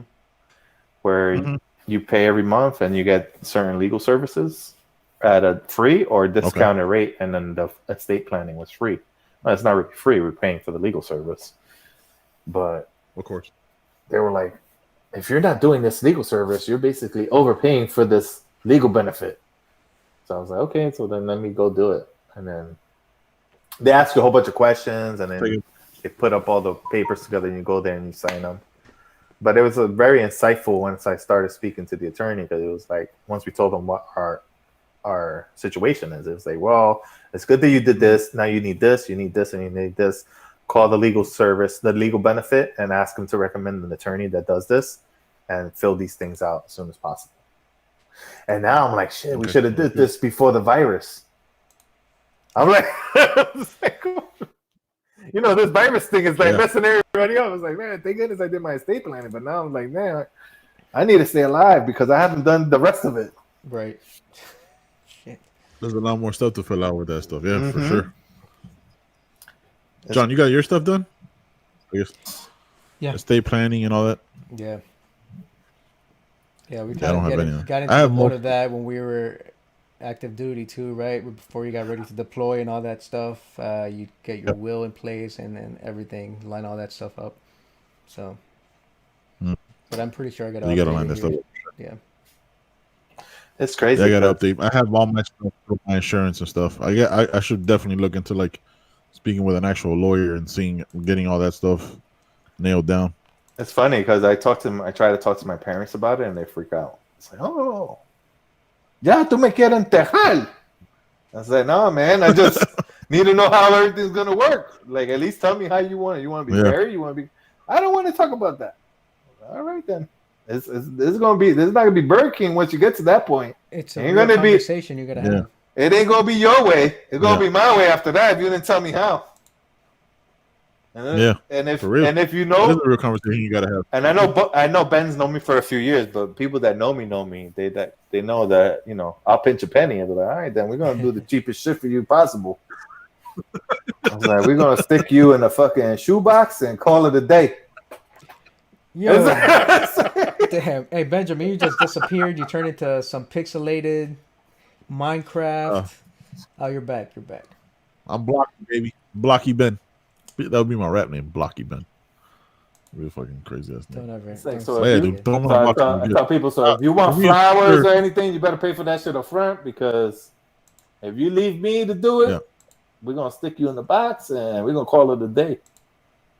Call it a day. Maybe update your Facebook, maybe, and then that's it. Ya pa fuera. Let me get your password real quick. Yeah, that's it. Pa fuera. I don't want to be buried, bro. I'm good with getting cremated. I'm good with just. Yeah, me too. I'm getting. I don't even want to be like Ash. Yeah, I don't want to go no ground, bro. I want to take up any real estate. I'm good. That's a hell of a racket. That's another scam, right? That whole memorial service charging $10,000 for a casket. That whole business is such bullshit. Like, and people are paying that haven't prepared. And even if you have prepared, whatever, you have life insurance and a will and all that stuff, like, you're paying a ton of money. Yeah. I told my wife, look, whatever the least expensive thing is, like, don't, you know, if you want a casket, you like working on crafts, right? I can build me one. Don't put me in it. Cremate me if it's cheaper, and then just make a casket. You know, buy an acrylic one, buy something, wait till Halloween time or something. We'll buy a fake one for $50, whatever. Don't pay $10,000 to have someone buried. That's bullshit. That's a waste of money. I mean, this is the perfect. Listen, for you, it would be half price, right? This motherfucker. Wait, so how much would it be for you then, Benjamin? Are you taking up two plots, you motherfucker? Well, it'd be a double XL casket. That's why I want to be cremated. Just turn me into ash, bro. I'm good. I'm dead anyway. I don't give a So fuck. Like, I just You feel are, you're dead bad. to me. I just feel bad for like 6 people having to carry my casket. I was like, don't worry, y'all ain't gonna have to do that for me. So I'm gonna help I'm you good. guys out. Ain't trying to ain't trying to have nobody fucking take a break while they're carrying me. Yeah, Hold on, man. Let's put them down. Let's put them down right here. Can we put them down real quick? 5 minute break, everybody. Put them on wheels. Need a Gatorade Yeah, break. that reminds me that damn. a few months ago, Jeanette's dad passed away, and him and I were very good friends. So it was bleak there for a while, and him and I always had candid conversations. And I asked him, I was like, "So what? What's your plans?" He was like, "You're gonna do whatever's the cheapest thing." He's like, "Don't worry about me." He was like, because he was like, "You gave me towards the end of my life, he told me you gave me a good life. So whatever you guys decide to do, I'm gonna be happy with." So I told him, "Bet." I was like, "I'm gonna cremate you," and I told him, I went on Amazon. I was like, "This is What? I'm not fucking with you." I pulled it up on my phone. I was like, "Look, I had saved it to my wish list." I was like, "Look, this is the urn that I picked out for you. It's blue, like Detroit Lions colors." He was like, "Oh, that's nice. That's a nice one." He was like, "Detroit Lions colors?" I was like, "Yeah." He was like, I can see that. That's good. I like that one." I was like, "All right." He was like happy. He was like, $60 for that urn. But when you go to the crematorium, y'all try to headbang you for like $400 for that little urn. But really, how happy can he be, man? He was a Detroit Lions fan. Like he learned how not to be happy. God. All his life, yeah. And I told him, "Junior, hang in." I would tell him, "Junior, hang in there because this year they're gonna win the Super Bowl." He's like, "That's never gonna happen." No. He's like, "I need to let go." He's like, "I need to let go." Well, at least he was a realist. Awesome, at least he knows. He wasn't like a Cleveland Browns fan like these Browns fans up here. No, he was a Detroit Lions fan, and he was a Patriots. He loved Brady. He loved him. And him having to come, him coming to Tampa Bay would have really got him excited because I think he would have became a Tampa Bay fan after that. Because he really, really loved Brady. Yeah, he was like, he said, he was like, "That's the best quarterback ever. Don't let anybody tell you different. The stats say so." The stats don't always the entire picture. Champions say so. Yeah, championships say so too. But he was also a Detroit Lions fan. And it's a funny story how he became a Detroit Lions fan. So he grew up. How was that? He grew up in Puerto Rico, right? And you're like, what the fuck they got to do with Detroit Lions, right? So when he was a kid in Puerto Rico, they had brought that summer league baseball to Puerto Rico for like a couple of seasons. Okay. And then the town he lived at, which was Maya West, the Detroit Tigers played there. So he would go see the Tigers, and he became a fan of the Tigers. And then after he became a fan of the Tigers and he came to the States, he followed all the Detroit teams. Because it's funny, when I met him, I was like, and I was like, "Oh, you're a Detroit Lions fan?" He was like, "Yeah." I was like, I didn't know you guys lived in Detroit. I've never been to Detroit. I was like, "Really?" I was like, "What made you become a Detroit Lions fan?" Because that's like very obscure. Because they're not, at the time, they were all right. They had Megatron and stuff like that. But I was like, he was like, "Oh, no." And he told me that story. I was like, "Oh, that makes sense." So that's how he saw them play like all the time when he was a kid, the Tigers. And then he just started following the Lions, the Tigers, the Red Wings, the Pistons. So, I mean, they had at least the Red Wings were good. The Detroit had some team, but the Lions. Yeah, Detroit had some pretty good teams and everything else, except for the Lions. Yeah. So it wasn't a bad pick. Didn't Detroit win a World Series there with Miguel Cabrera? I want to say that was a few years ago, right? I think they won one a while ago, right? Yeah, maybe 5. Yeah, they won one and lost, right? Not more than that. I think I had to be like maybe 10. Miguel Cabrera's been retired for a while. And it's funny. Those put him out of commission, man. It's funny because when I would watch sports, I would watch sports with this man, and he would say comments. I was like, "Oh, blah blah blah," blah. And then the announcers would say the same exact thing after. I was like, "Damn!" He was like, "Yo, you missed your calling. Crazy. You should have been like an announcer." He's like, "You think so?" I was like, "Yeah, all these. He knew baseball. He knew football. He loved football. Football was his favorite sport. And in Puerto Rico, we don't play football at all. Yeah, at all. Yeah, so he loved At all. football. He knew it frontwards and backwards. He loved basketball. He loved hockey. He loved all those sports. And he knew them all well. Like he can give you the stats of everybody from like 10, 20, 30 years ago. I was like, man, this is crazy. Mm-hmm. Yeah, I think I met him right like at a. I met him a couple. I've met him a couple times at your house, right, with the birthday parties and stuff. Yeah. The older gentleman. Yeah.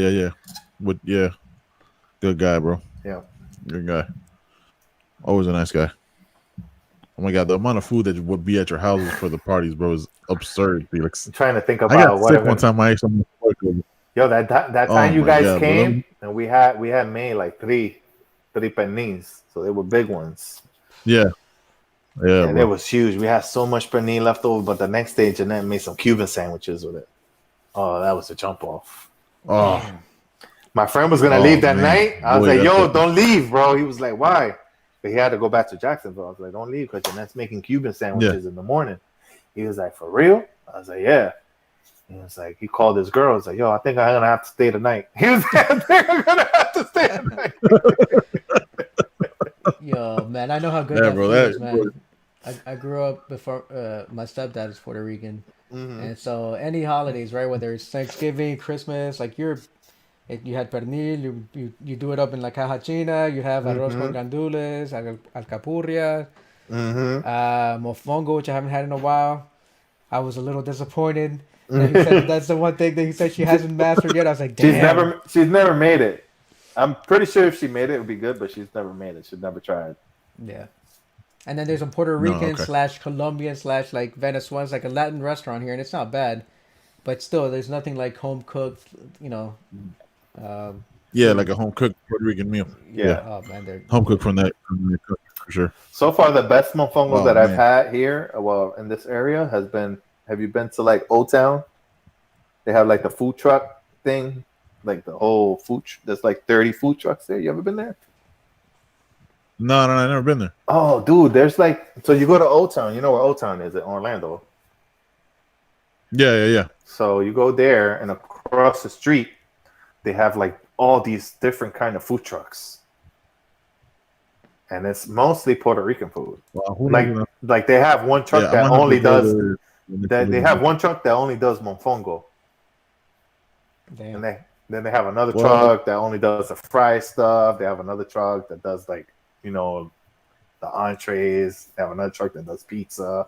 Another one that does Chinese food. My mouth is watering. Yeah, they have everything, bro. I was like, wow. I was like in heaven. I was like, this is crazy. Never seen so much food. We bought like all types of different stuff, and we didn't finish all of that stuff, but it was crazy. But that place had the best mofongo that I've ever had around here. I'm going to check that out when this opens back up again. Orlando's shut down right now. Oh, yeah, it is. It is, for sure. Can't even imagine. Yeah. So who knows when that's going to open back up. It's crazy, bro. But that's the best place. I thought of like going to a restaurant. Yeah, it's kind of like going to a restaurant is insane. Yeah, right? It's weird. Have you guys done any like I want a chicken delivery? We did delivery. We did delivery. No. We did delivery Friday for pizza, and I took it out the box, put it on pans, the pizza on pans and stuff, and took the chicken out the container. We heated it up in the microwave, and we just threw out all the containers. Yeah, like we're looking at like I was thinking of like going to McDonald's for fries and fries and a burger, just like regular shit. And then like my wife's like, I don't, my wife has the underlying condition. She has Crohn's. So she actually looked up like what you're supposed to do. Like you got to take it all out of the bag, out of the wrapper. You know what I mean? Put it on plates. You don't eat it from the plate you don't eat it from the bag or the wrappers. You separate everything. You know what I mean? You put it all on plates. And heat it up. It's like, dude, like, and heat it up. Like it just sounds like it's so crazy. That's like somebody researched that's what you're supposed to do before you just eat fast. You know what I mean? Eat anything. Well, that's like I haven't done takeout yet. Yeah, you got to do it. Yeah, you got to do that. And we also do that with the groceries now. We clean all the groceries. When wipe it all down. I've been doing that. We wash the vegetables or the fruit in soapy water. Yeah, and rinse it out in regular water. We do it in vinegar. We do it in like water and vinegar. That's good too. Yeah, we do that. Like it's just the process of everything that you have to do now is crazy. Yeah, before you just put It's stuff crazy. away, but now you got to spend like another half an hour cleaning stuff. You're like, once you're done, you're like, I don't even want to see this stuff anymore. Yeah, man. The first Yeah, few for real. days, I was like, "This is what the hell am I doing right now?" It's so strange and it's time consuming, and it's still time consuming, but that's the new normal, right? You don't even think about it now. The Yep. last few times I've gone to the grocery store, it's like we got the Clorox wipes. We have a mud room / laundry room, so I go into the garage and start wiping shit down, and Mm-hmm. the fruit gets washed in like that solution, like Ben was talking, or like you're talking about, with like kind of a little bit of soapy water, and Yep. it's fucking nuts. Oh, I was getting It's asked crazy, bro. if anybody's reading the YouTube comments. Are there No. YouTube comments? I think they're all on Facebook, and They're it's on usually Facebook. his brother. I'm on. Oh, who's Joe His Murdo? brother. That's Something my about brother. get me a gold-plated urn, Yeah. diamond encrusted. You better go on Amazon and order that shit yourself.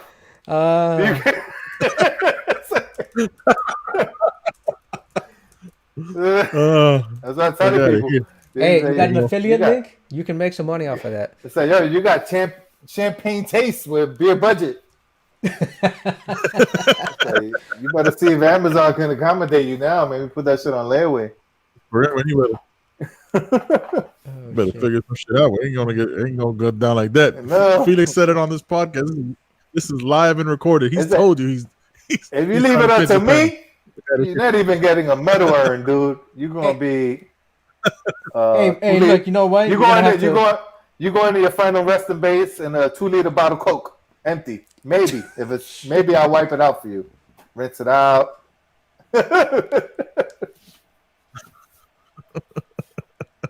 That's funny shit. I think that's where I'm getting my urn. Amazon, $50. Yeah, man, that's the move right there. I don't even know if I want to earn. Just like put me in a Ziploc bag and throw me out somewhere, like off a bridge or some shit. Yo, that lady was trying. I don't want to take up no more. Dude, that lady was trying to do crazy upsells. She was like, "We got the little urns. If you really want a little one, so like it's the little itty bitty ones. We sell these for $80." I'm like, $80? I was like, "You crazy bitch." I was like, "You can buy those on Amazon for $5." That's a hell of a racket, man. That's crazy. That funeral business. It's like, yo, the upcharge is ridiculous on this. $80. You can get that free delivery on Amazon for $5. I'll get on AliExpress or Alibaba and order like a There pack you of go. 5 for $10. Get out of here, that shit. It's like, Yo, everybody. fuck that, man. I'll get the Wish version. I don't need. Yo, we Might have we can afford to wait. You ain't going nowhere. Right? I'll wait 2 weeks. It's like, yo. Say, where's so ashes? It's still in the shoebox. We're waiting for the urn to come from China. Exactly. Put me in a Nike shoebox. I'm good. I'm straight. Crazy shit, bro. Yeah, man, it's crazy. It's so crazy, bro. I was gonna tell you something, but I forgot what it dark was. It's a dark humor fucking show. We're talking about so openly talking about urns and being cremated. Like, yo, I'm saying, if it's anything past $7.99, bitch, you ain't getting it. All right, that's it. Your brother wants diamond encrusted. All right, And then you get the people that He wants an Xbox urn. an Xbox urn. It's like the dudes that you ever seen? They have this thing in Puerto Rico that they'll set you up once you pass away. Yeah. They set your body up and Yeah. a motorcycle or playing video games or whatever. Yeah. And they'll have that's how they do your viewing. I was like, hey, you ain't gotta do all that shit for me. Nah, bro. I was like, once I'm That's gone, wild. Like that, I've seen those videos and those pictures. That's crazy, and man. it's creepy too. Like you look at them, like you could tell they're dead.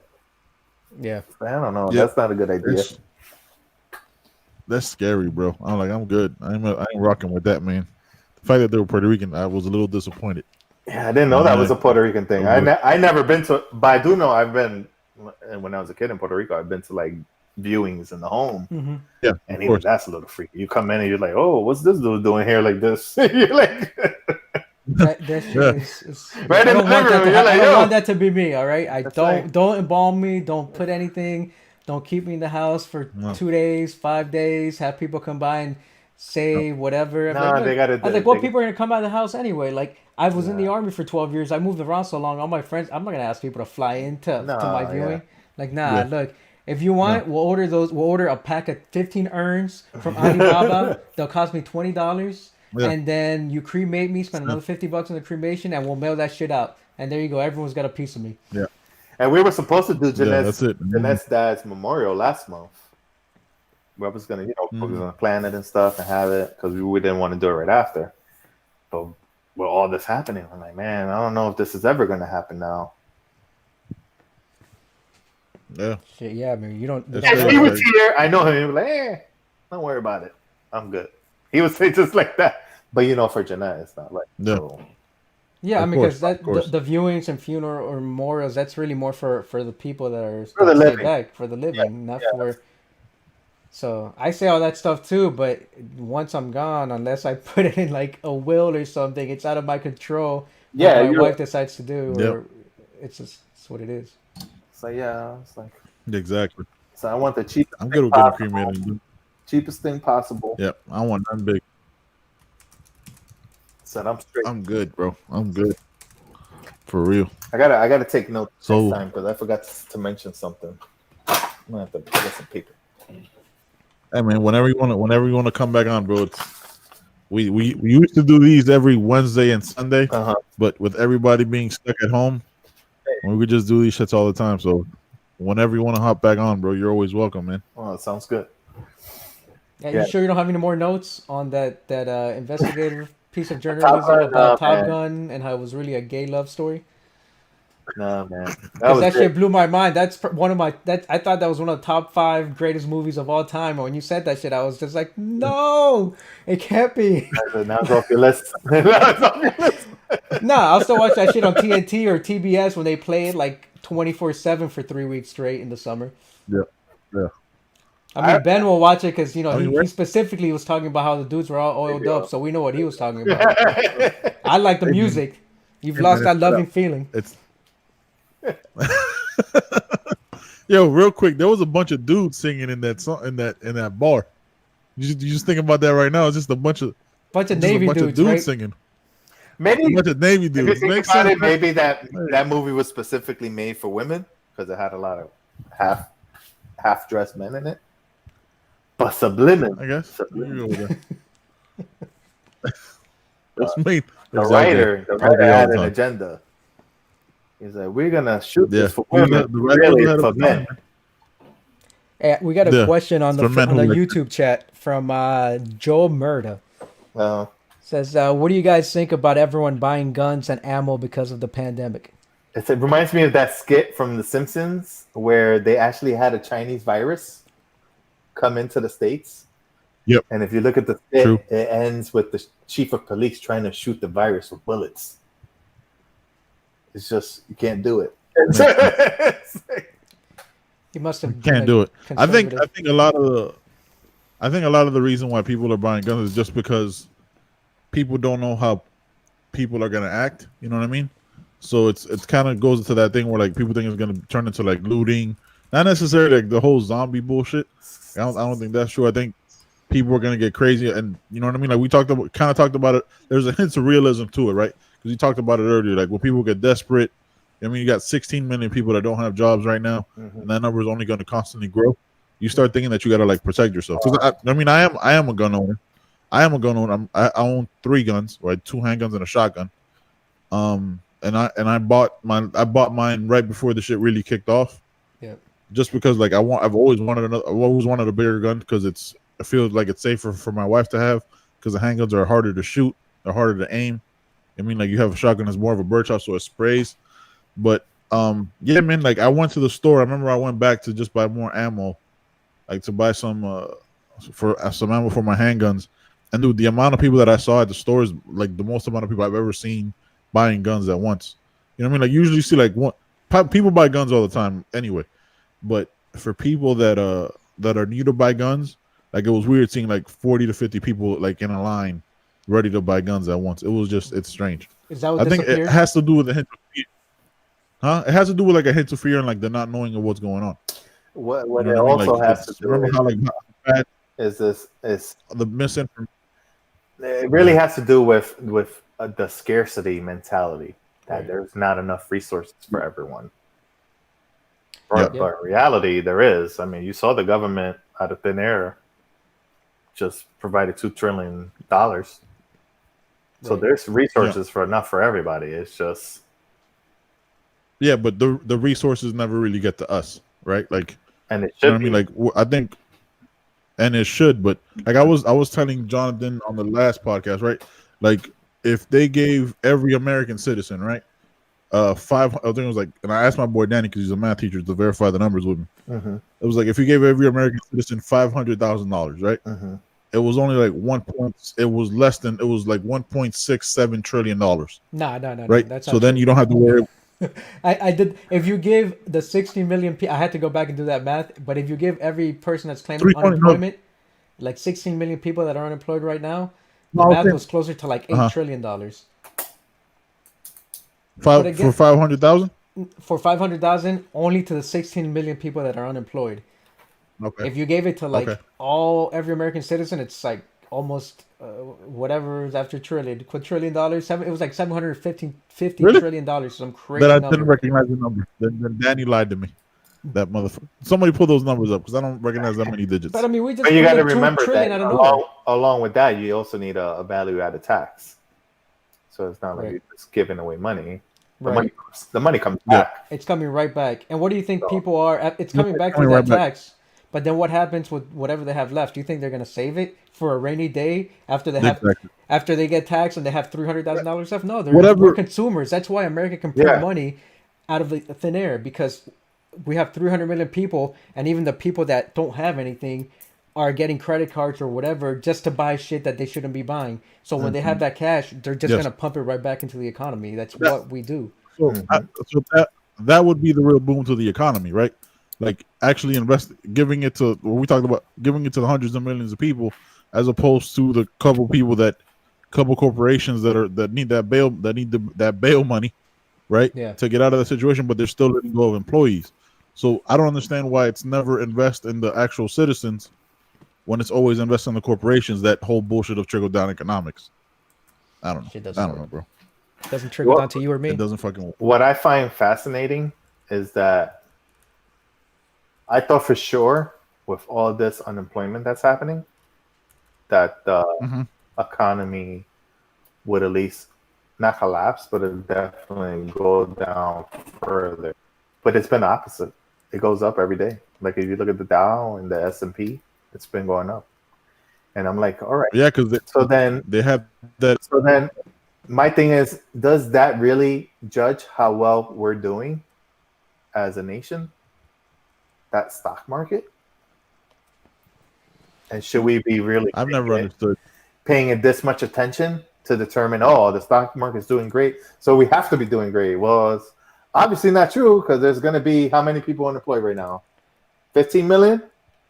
16, Yep. almost 17. Damn, Benjamin, you're a one big gray pixel is what you are right now. That's a conservative number, I'm always 15 wondering. million. But the stock market keeps going up. So maybe we shouldn't be considering how well the nation is doing based solely on how the stock market's doing. Yeah, but the stock market, like But that's how I they said base this everything. yeah, I said this before, right? Like the stock market is really when the economy and all these things are going great, who are the people that benefit? Not the people in the supermarket, it's the people that can afford to really invest in the stock market. Yeah. So the stock market going up or down isn't telling you how the average American or these people that are fighting for unemployment are doing. Like it's not a real measure of how people are doing. Like if we're talking about the economics, but if we're talking about high level, the stock market, and that's not what the average American like they have no idea what you're talking about when you say the stock market is doing great or up, because they could barely afford to pay rent or pay their bills. Do you think they have time to invest If they don't time have and money to invest in the 401k, stock market and they understand don't it? have 401k, they're probably not even doing the minimum contribution at their job to get Right. the match. So they Right. just have no idea. They can't afford it because they can't afford to give that. They need that extra. You know what I mean? They need that extra money to wherever they live because the cost of living is different. Like the economies, and I've never understood. I've asked this months ago. Like I've never understood this. We have a strong economy argument because I don't see it anywhere around. You know what I mean? Like anywhere around me, where like I'm just seeing like this boom of stuff. Like where I live now, they just raised the taxes, the property taxes to like up 30% from the year before. because they need to build more houses and grow all this stuff. I was like, like it none of it has ever made sense. It's all speculation. It's all speculative, right? Like the whole Wall Street is all bullshit. It's all like what we're gonna do. You know what I mean? Like we've all seen the movie Trading Places, right? With Eddie Murphy and Dan Aykroyd. You've seen it's a classic movie. Like you see that like their basis of wealth and income is based on their next quarter.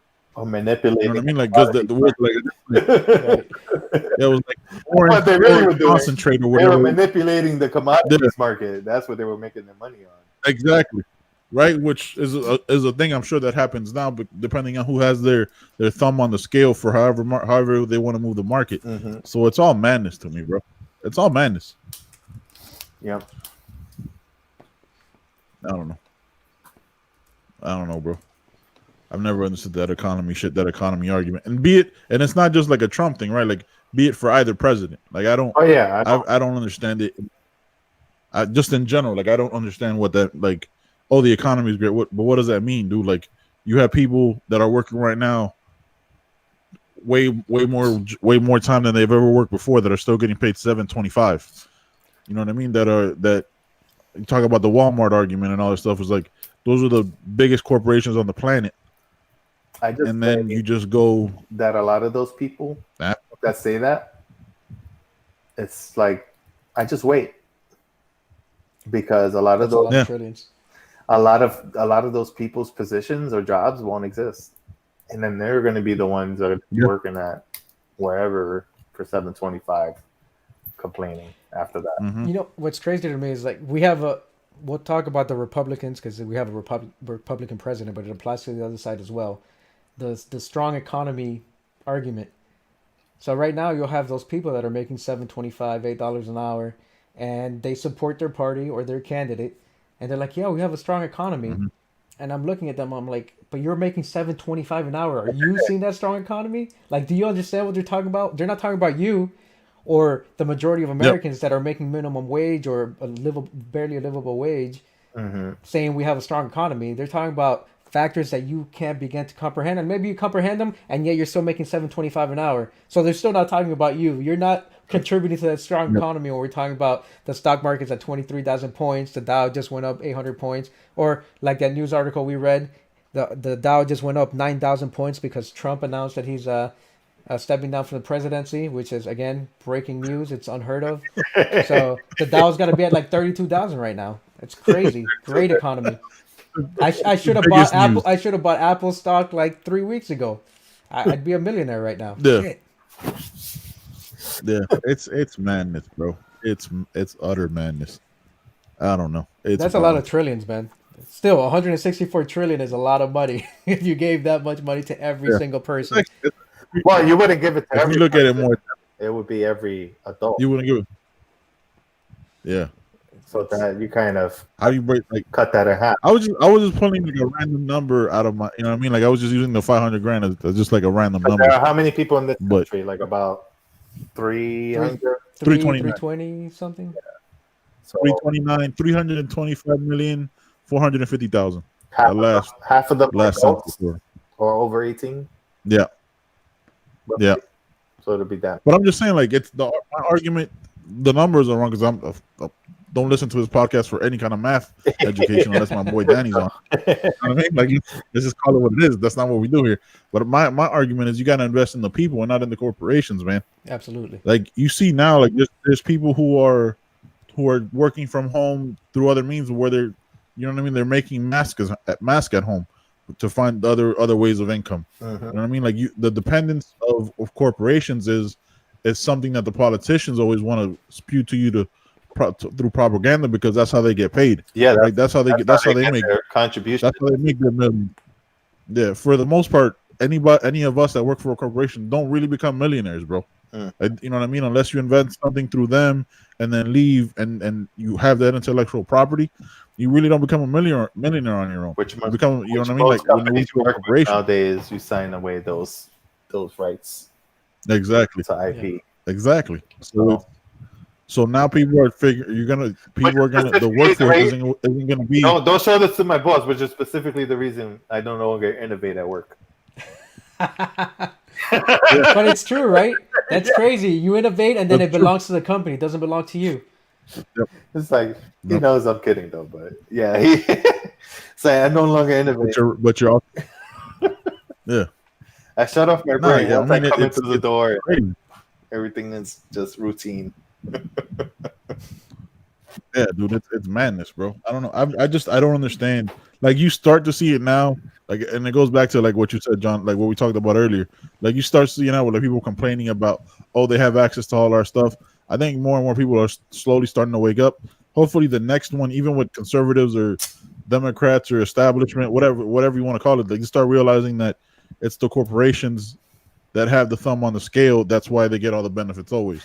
Like you slowly start to see the arguments evolve.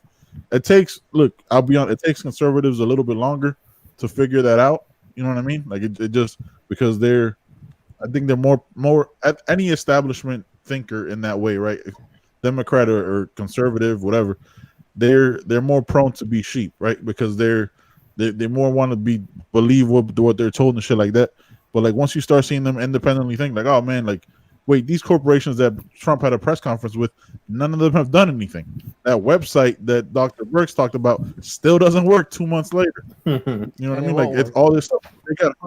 They got tax cuts. They got all this money. They got tens of trillions of dollars because that $4.5 trillion that they got with this bailout was secondary to the 3.5 that they got like 3 weeks earlier directly from the Fed that wasn't even put up to a vote. So they got $8 trillion while we're still over here people are fucking scrambling to get a $2,400 well, people or that $3,400 refresh on their bank account trying to see when that $1,200 hit. Right. Exactly. Exactly. But they got that $8 trillion. That $8 trillion there was no delay on that direct deposit. Nope. That's why the stock market is what it is. Yep. But all those companies and corporations are still laying people off, and those people are still struggling to get unemployment. Florida's a fucking joke. Like there hasn't. I don't know of a single person that's been laid off that's got unemployment. You can't get through when you're calling. There's like one person that works for all of Orlando. It's a fucking joke. I didn't know that. That's a perfect opportunity to hire more people, remote workers, train them, give them the telework software, and have more people. That's job opportunities. Yeah, but you know what it is? Well, the government bureaucracy just isn't as agile. It's government work, I know. So that bureaucracy is fucking ridiculous. That red tape, it's red tape on top of red tape on top of burgundy tape, and then there's like a secret keypad you gotta press just to get through that shit. Like I don't know the code. This shit is 15 digits. I need a 15-digit password with special characters just to change the title on this fucking document. No. I'm surprised when I go to D&D and I see the little screen with the numbers telling you when it's your turn. Man, these people got it. Yeah. But really, they've been doing that shit like at Publix forever. Yeah. Oh, shit.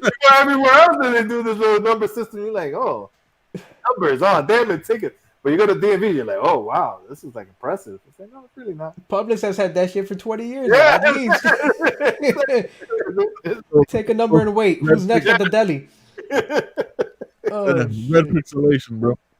It's madness. No, man. You know, you mentioned earlier with the whole the privacy, right? It all went back, at least from what I can remember, with the Patriot Act when we decided, fuck it, the Patriot Act, just take everything out, and then smartphones started coming out and all that stuff, and everything's built into it. And we talked about this a while back.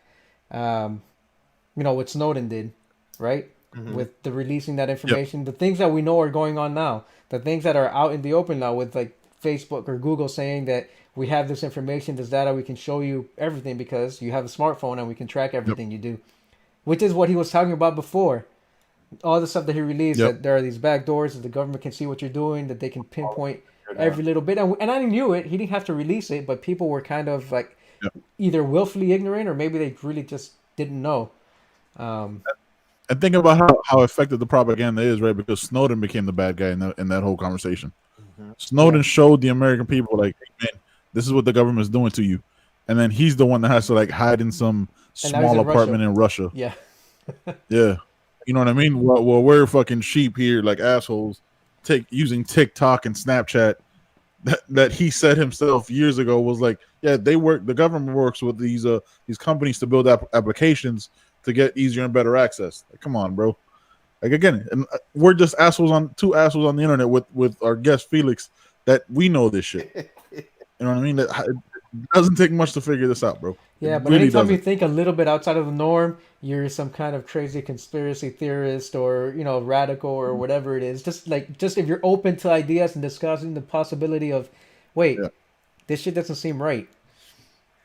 You're Yes. labeled something. Yeah. That I was paying attention. Well, not just me and my coworkers were paying attention to this virus thing in China since like November, December, and we have been talking about it. Yep. Oh, this shit is gonna come from here eventually. Mm-hmm. We need to prepare, Mm-hmm. blah. And I started posting on Facebook. So, yo, this is coming. This is serious. I got a lot of heat Mm-hmm. from a lot of people. So, yo, you're very paranoid. You need to see someone. You're extra paranoid. You're gonna be fine. I was like, yeah, you guys don't understand. This is serious. It's gonna kill a lot of people. Yeah, SARS and MERS have been a thing. It's a real thing. And I was like, Yeah. this is like really serious. It's like, no, you're overreacting. We're gonna be fine. And my mom was supposed to go to New York at the beginning of March. And I called her up, and I was like, look, this is gonna sound weird to you. This is before Corona really hit the news. I said, I think you should cancel your New York. She was like, what are you talking about? I was like, I can't cancel it. I got to go to the doctor. I was like, you don't understand. There might not be a doctor for you to go to over there because all the doctors are going to be working in the hospital taking care of these virus patients. So there's not any like outpatient shit going on. She was like, no, that's impossible. I was like, well, I told her, look, I'm going to tell you like this. If you're going, just let me get a chance to say goodbye to you because it might be the last time I see you. Jeez. She went, for real? You got to be real. I was like, yeah, I'm serious. So then she talked to my stepfather, was like, yo, this is going on. And I told her, you need to go see if you can reschedule your appointment. So they rescheduled it, and they said, I'm not going. A few days later is when all this shit hit the fan. She was like, oh, you were right about all that. Look at what's happening in New York. I told you. This is going to be crazy. And look what's happening in New York now. New York, the biggest epicenter in the whole world. Not the country, the whole world. Yeah, and New York would be the perfect place. Any city like New York, right? Whether you're talking about New York, Paris, because there are so many people living so close to each other that it's almost impossible to avoid each other. So if someone has it before there were any shelter-in-place warnings or orders, outbreak monkey.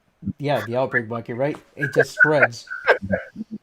And then now, every time, real shit. Now, every time I video chat with her, I was like, yo, remember that day I saved your life?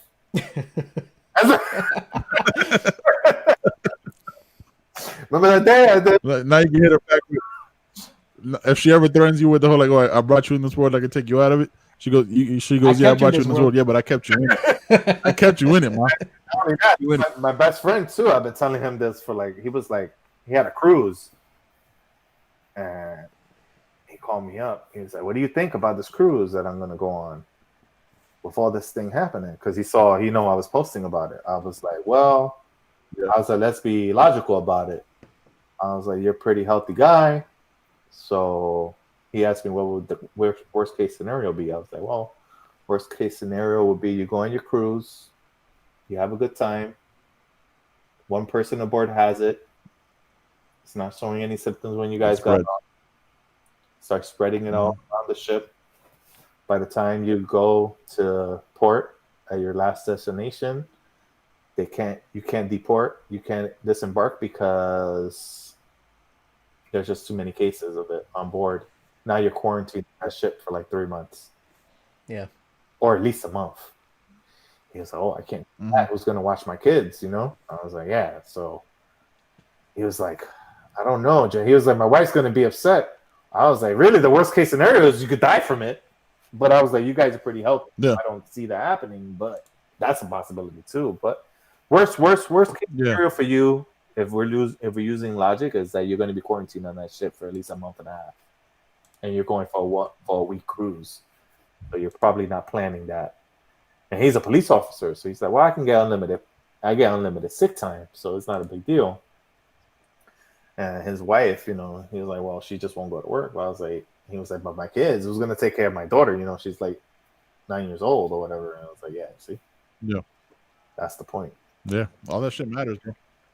And when he went to cancel, all that shit matters. Cruise ship, the company didn't want to refund his money because this was before they considered it a pandemic. Right. So he had to fight with them for that, and they gave him a credit, and it's been a whole big thing. He was like, "Do you think I should even use this credit?" And I was like, "Yeah, I would book a cruise. How long do you have to use it?" It's like a year. I will wait until the last day of the year that you have to use it. Book it for a year from that day. Right. Yeah. So really give yourself a nice window. Make sure this shit is out. It's gone. Yeah, give That way we know for real, bro. around and there'll be a vaccine by then, and you can go on the cruise and you can chill and be happy. And you have some immunity. Yeah, you'll be fine. Yeah. Well, Yeah. he has it. He already got it. He's a police officer. He already got it. Right. He's a part of that 600. Yeah, those first responders, man. They're Yeah, but you know, I know a couple of people who have it, and it's crazy when I see online people like, I don't know if this is true because I don't know anybody that has it. I was like, you're just not looking hard enough. Yeah. No. Or you're not or people who tell you like, you probably got the flu. Yeah. I mean, people are dismissive about it. So it's. Oh, my friend thought he had the flu because he only had a fever. I was like, well, so you probably only have the fever, but your line of work, I would guess like the doctor that you had it. He was like, but I was very careful. I wear masks. He that's the good thing about him. Even before all this happened, he always wore his mask and gloves and stuff like that when he's apprehending people. But I was like, well, you need that one slip of a little, and you're fucked. It's like one little thing like this, eyelash on your eye. Oh, I was like, oh shit, now you have it. And he started. Dude, like when I've had to work because I've still work, right? If there's cases or whatever, when I've had to work, like I've never been so like conscious of like obviously washing my hands like crazy, but like even touching my face, and I hadn't been around people like in 40, you know what I mean? Like, and I washed my hands since I got on my truck, wiped everything down, and just like being conscious of stuff that you never have to be conscious of. Like I had an itch on my nose, I refused to scratch it while I was working. I was like, I wait till I get home and I wash my hands again. You know what I mean? Because like God forbid, like what if I forgot like to wipe down one part of my steering wheel, or you know what I mean? Just like all this other shit was like it's crazy the shit you got to think about now, man. Well, the week like from wiping down all your groceries to your food to everything. It's madness, bro. The weeks before the pandemic, at my job, on my floor, my building, they were renovating the bathroom. So it was like fucking nerve-wracking for me. I would go to work. I was like, oh, fuck, where am I going to wash my hands? I got to go to the next floor, and then I still got to come back down and touch the door, open the door. Yep. So we're doing all this, right? How many people are still going about their day-to-day like this is just overblown? They're just not doing anything about it. A lot of, I would say like half. Because when I do half. Like you see these people. Yep. You see them. Yep. You see them with like no gloves, no mask. Dude, I was at a gas station on Wednesday because I had to get some stuff done for my work truck, and there was like 2 pregnant women in there, right? Just you know, what I mean, it's probably like 15 people in the store total, and I was the only person wearing a mask and gloves. The only person, like not the staff, like the employees. The employees were it was at Wawa, right? The employees were wearing gloves but no masks, right? And they're like, it's like because you also got to think about if they're making your food, right? Like Wawa is a gas station, right? They're kind of like a Subway too. Right. You make your food. They don't switch out gloves while they're preparing other food, right? Like they just use that same pair of gloves for those 8 hours. So, hey man, like it's cross contamination, motherfucker. Like you should switch out gloves every time you do this and wash your hands in between and Subway and all this other stuff. So I was like, the thought of doing, I was like, I'm not fucking with that shit. So like the thought of like even getting fast food because you know they're not changing their gloves. That reminds me when I started really getting into it. So my daughter and I will go to the gym 4 days a week, and like February, like towards the end of February, I would take her to Aldi's and we would go and I would put like these whole lots of canned food in the cart. She was like, Dad, why are you buying so many canned foods for? I said, yo, why are you asking questions for here? You gonna cause a riot. Where am I buying stuff like this? You ask me questions at home, not out in public. Yeah, you just go along with it. It's just like look, I remember when I used to go to the amusement parks. Look, I'm short. So I could probably get away with being 10 years old as a 15-year-old. My stepdad would be like, he wouldn't give me forewarning, right? But he would they would ask him like, oh, how old is he? And he'd be like, he's this age. And then I would be about to like speak and say like, what? And he would just kind of like tabbed me, I'm like, oh yeah, okay, I'm good. I get it. I was like, dude, you gotta give me some warning. Let me know you're about to pull some some shit, so I don't say anything. But look, I was the same way before all this shit broke out. Like out before you see this the stickers on the shelves only take 1 or 2 items. Mm-hmm. Sometime in February, I went out and bought cases of canned goods, vegetables, meat, stuff like that, Yep. beans, Yep. because I knew I had a feeling of what was coming, and if not, then whatever. I was Yeah, we we're gonna talked eat that about it. stuff anyway. Oh, we need it for hurricane season. Yeah. So it's not a Yeah. big I mean, deal. no one's saying anything. No one's gonna tell you anything when you're buying it. But then a week and a half later, everyone's at the supermarket, and they can only grab 1 or 2 cans of whatever spam or beans or whatever they need. No meat, no toilet Yeah. paper. Right, like that's the first thing that went: toilet paper, guns, and ammo. That's it. Yeah. Yeah, I didn't get the toilet paper thing. Yeah. Well, when I went to the supermarket back in March, there was still plenty of toilet paper. Like I didn't understand the news report. Yeah, it was delayed, like depending on like where you were, like Yeah. different places reacted differently. Like it was weird. Yeah. But I still to this day don't understand the toilet paper. No, Here in Ohio, like, it at was all. early Like, now, March because they gave that order early. Oh, okay. Yeah, Ohio was ahead of it. Yeah, Ohio was ahead of it. Like I remember because Jonathan was supposed to come down here like I think the week of my birthday or like right before or after or something like that. Yeah. And we started talking like in February. I was like, John, bro, I don't think you're gonna be able to travel. And then it was like mid February, right when we talked about it, like early to mid February. Yeah. I was like, John, I don't think so. And then like 2 days later, I was like, John, I think you just cancel everything. And this is before like you know what I mean all this had been given. I was like, man, if you had hotels booked or anything, I feel like you need to cancel all that shit right now, bro, because I don't think you're gonna be able to come here. And then like a week later, Ohio got shut down. Like that's how quickly this stuff happened. But we did the same stuff. We have Felix, you've been in my house. We have that extra room that turned into like a pantry now, and we just put like a bunch of canned, you know what I mean? And we haven't touched that stuff, like a bunch of canned goods and like pepperoni and you know what I mean, like ravioli, just things like water. We have got like 4 cases of water, even though we drink from the faucet, whatever. We just got it just in case because you know what I mean. Like we prep for it, just prep like it was a hurricane thing. We just added to like our hurricane stash. Yeah, basically is what it came. What it came to. I didn't buy water. I was like, I kind of formulated that. I was like, I don't see water being a problem during this thing.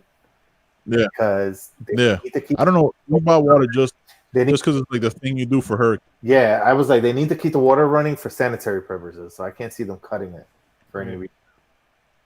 I was like, I'm not gonna get water, but I do have one of those water bobs that you fill up in the bathtub. And you keep in the bathtub. So I was like, if worse comes to worse, I'll fill that up in a pinch. But I was like, yeah, absolutely. Water. It was madness when I went to Sam's Club to buy that stuff. I was like, but luckily I was on the app. I check out on the app, so I passed all the lights. Yeah. I was like, see you later, suckers. I'm already done. I was like, yeah, walk in, walk out, grocery checkout. It's like I'm out for real.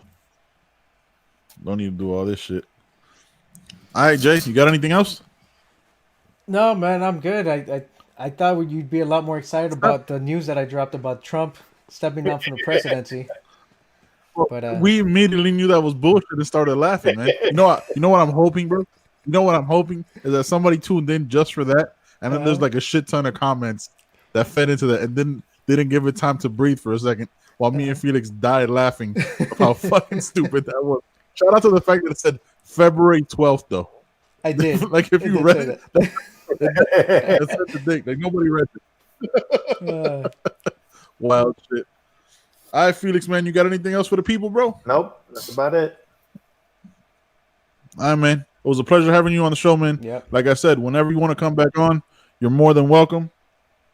So it was a pleasure, bro. The official Man Chatter reporter of the podcast, Felix Asencio. There you go.